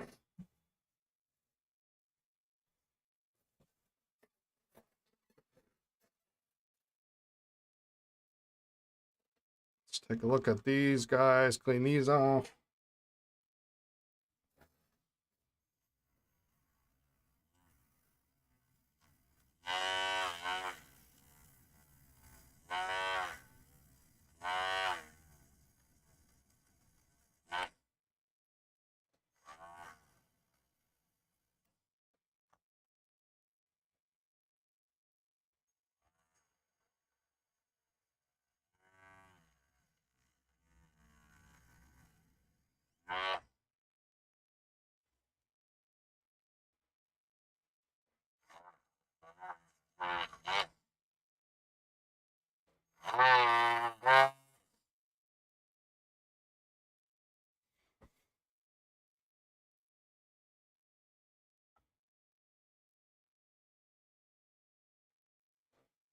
Got some schmutz on there. Seeing all these snorkels makes me want to find a barrel for my snorkel death set. It was cracked in transit after nib work. It's been useful as a paperweight at least. Well, what color is it? The good news is all the barrels are the same. Right? So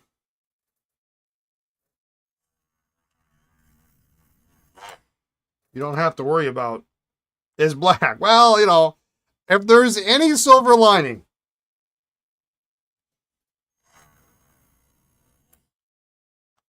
it's literally the easiest to replace barrel there is.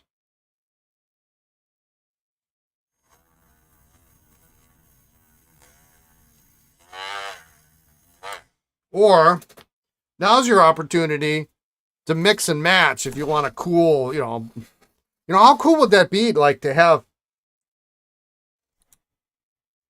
a black blind cap with maybe a colored barrel, do kind of the pelican thing, but with the snorkel because you don't have a cap. Your trumpet's probably what, gold, right? Black and burgundy, maybe. Yeah, wouldn't that be something?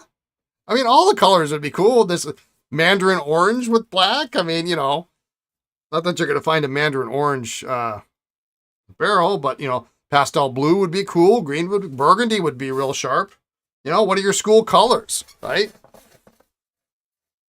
My high school colors happen to be orange and black, and let's see, undergrad purple, purple and yellow. So that doesn't work.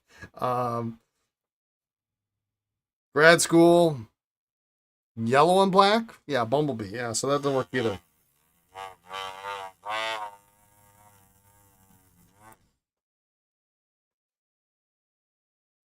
I mean, if you got literally any barrel in the parts bin until you can find a black one, will work.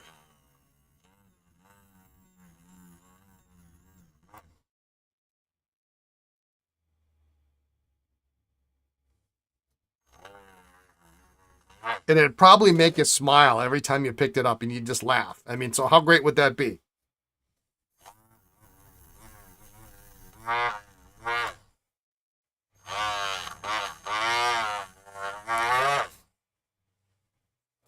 It's a miracle I caught that. That thing flung out of my hand.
All right, this guy looks a little bit worse for wear.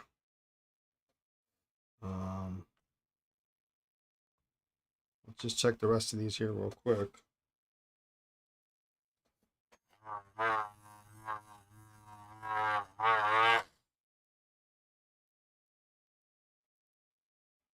This orange one was stuck inside the barrel, so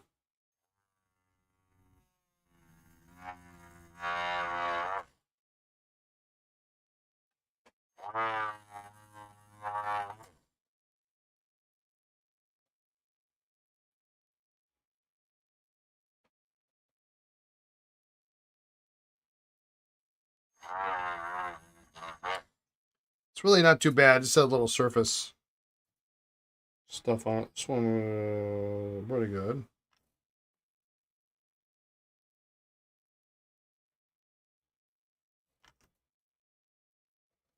This is ugly.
A little bit better.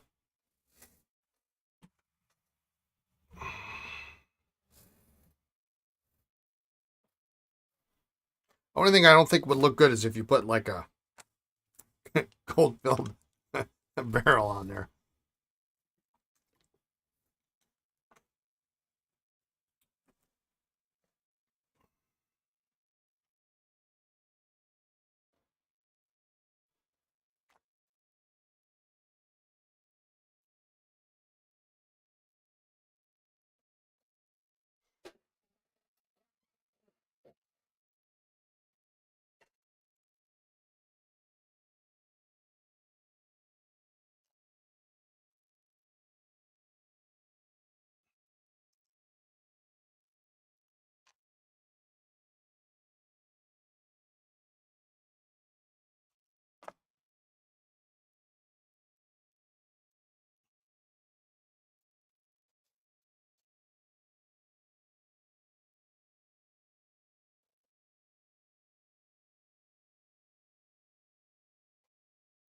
Well, it doesn't want to open.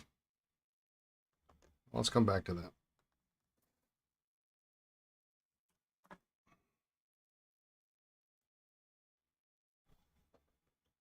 Thankfully, this sticker is all the way down at the bottom of the section.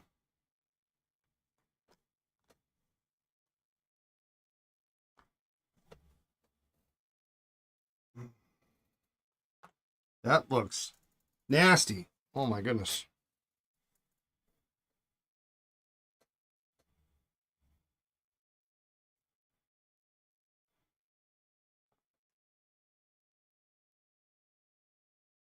Oh yeah. I gotta change my water out, so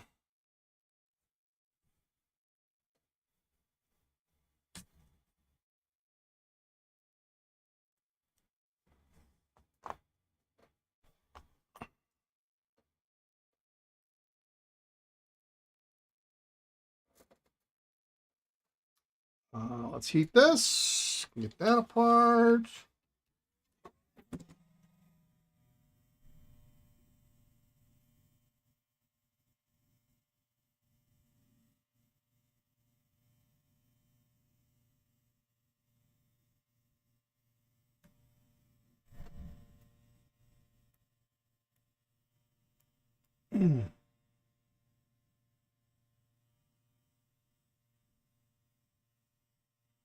Got a feeling this pen's going to be a bear to get open. Every part about it's going to be a problem.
Really hope somebody didn't glue this shut.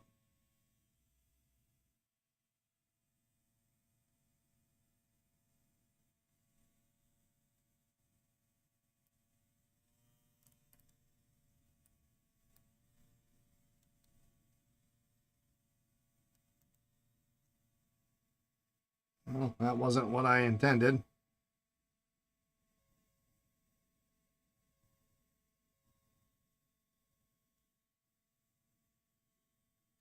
Nib came off.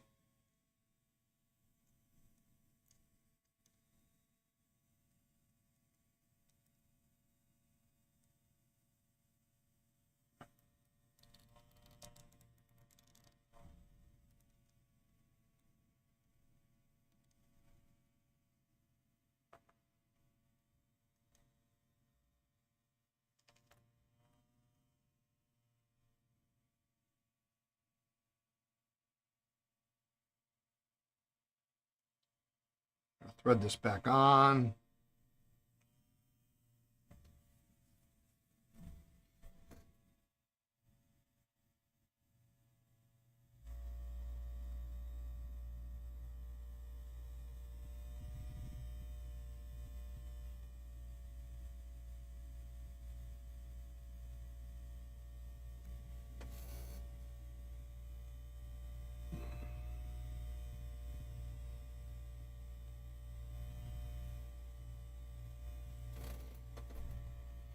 Well, worst case scenario, the nib came off. So if I need a new section, then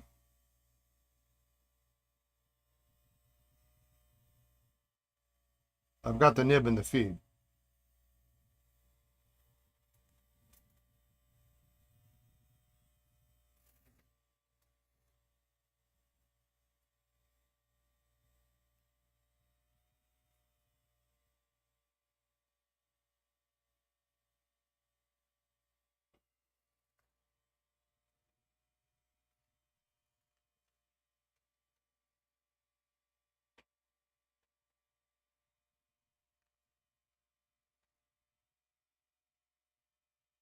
All right, what I'm going to do is I'm going to let that soak overnight.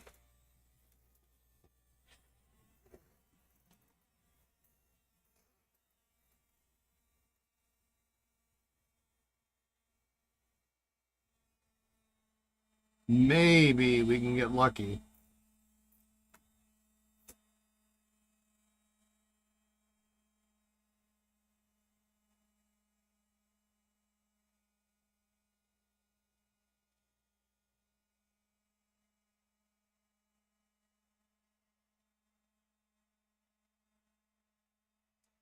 I don't see any, at least any overflow of.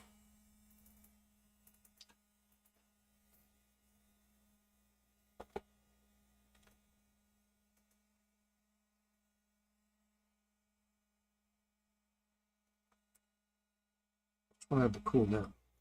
Any overflow of stuff. This one, yeah, this one's got a cool. There's a touchdown. So, all right. So I'm gonna stop here. It's getting close to 5. I've got a client coming in sometime between 5 and 6:30. So this is a good point to stop. Tomorrow will be the last day of the year. We'll do we'll put the O-rings in, then we can reassemble the back end of the barrels at least. We'll figure this guy out. Who knows? I don't know what's going on there. And maybe clean the caps out. We'll get the snorkel tubes out. Put new sacks in. We'll let them sit, and then we can take care of them next week.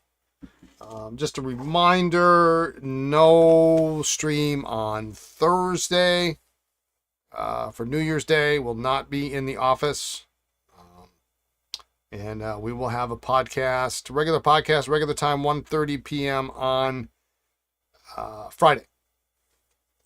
So let's stop there. Go here, and that's it. So thanks for joining. Sorry about the interruptions today, right off the bat, but it is what it is. So have a good rest of your evening, good afternoon, good morning, wherever you are in the world. Be kind, be well, and we'll catch you tomorrow. All right, take care, everyone. Bye now.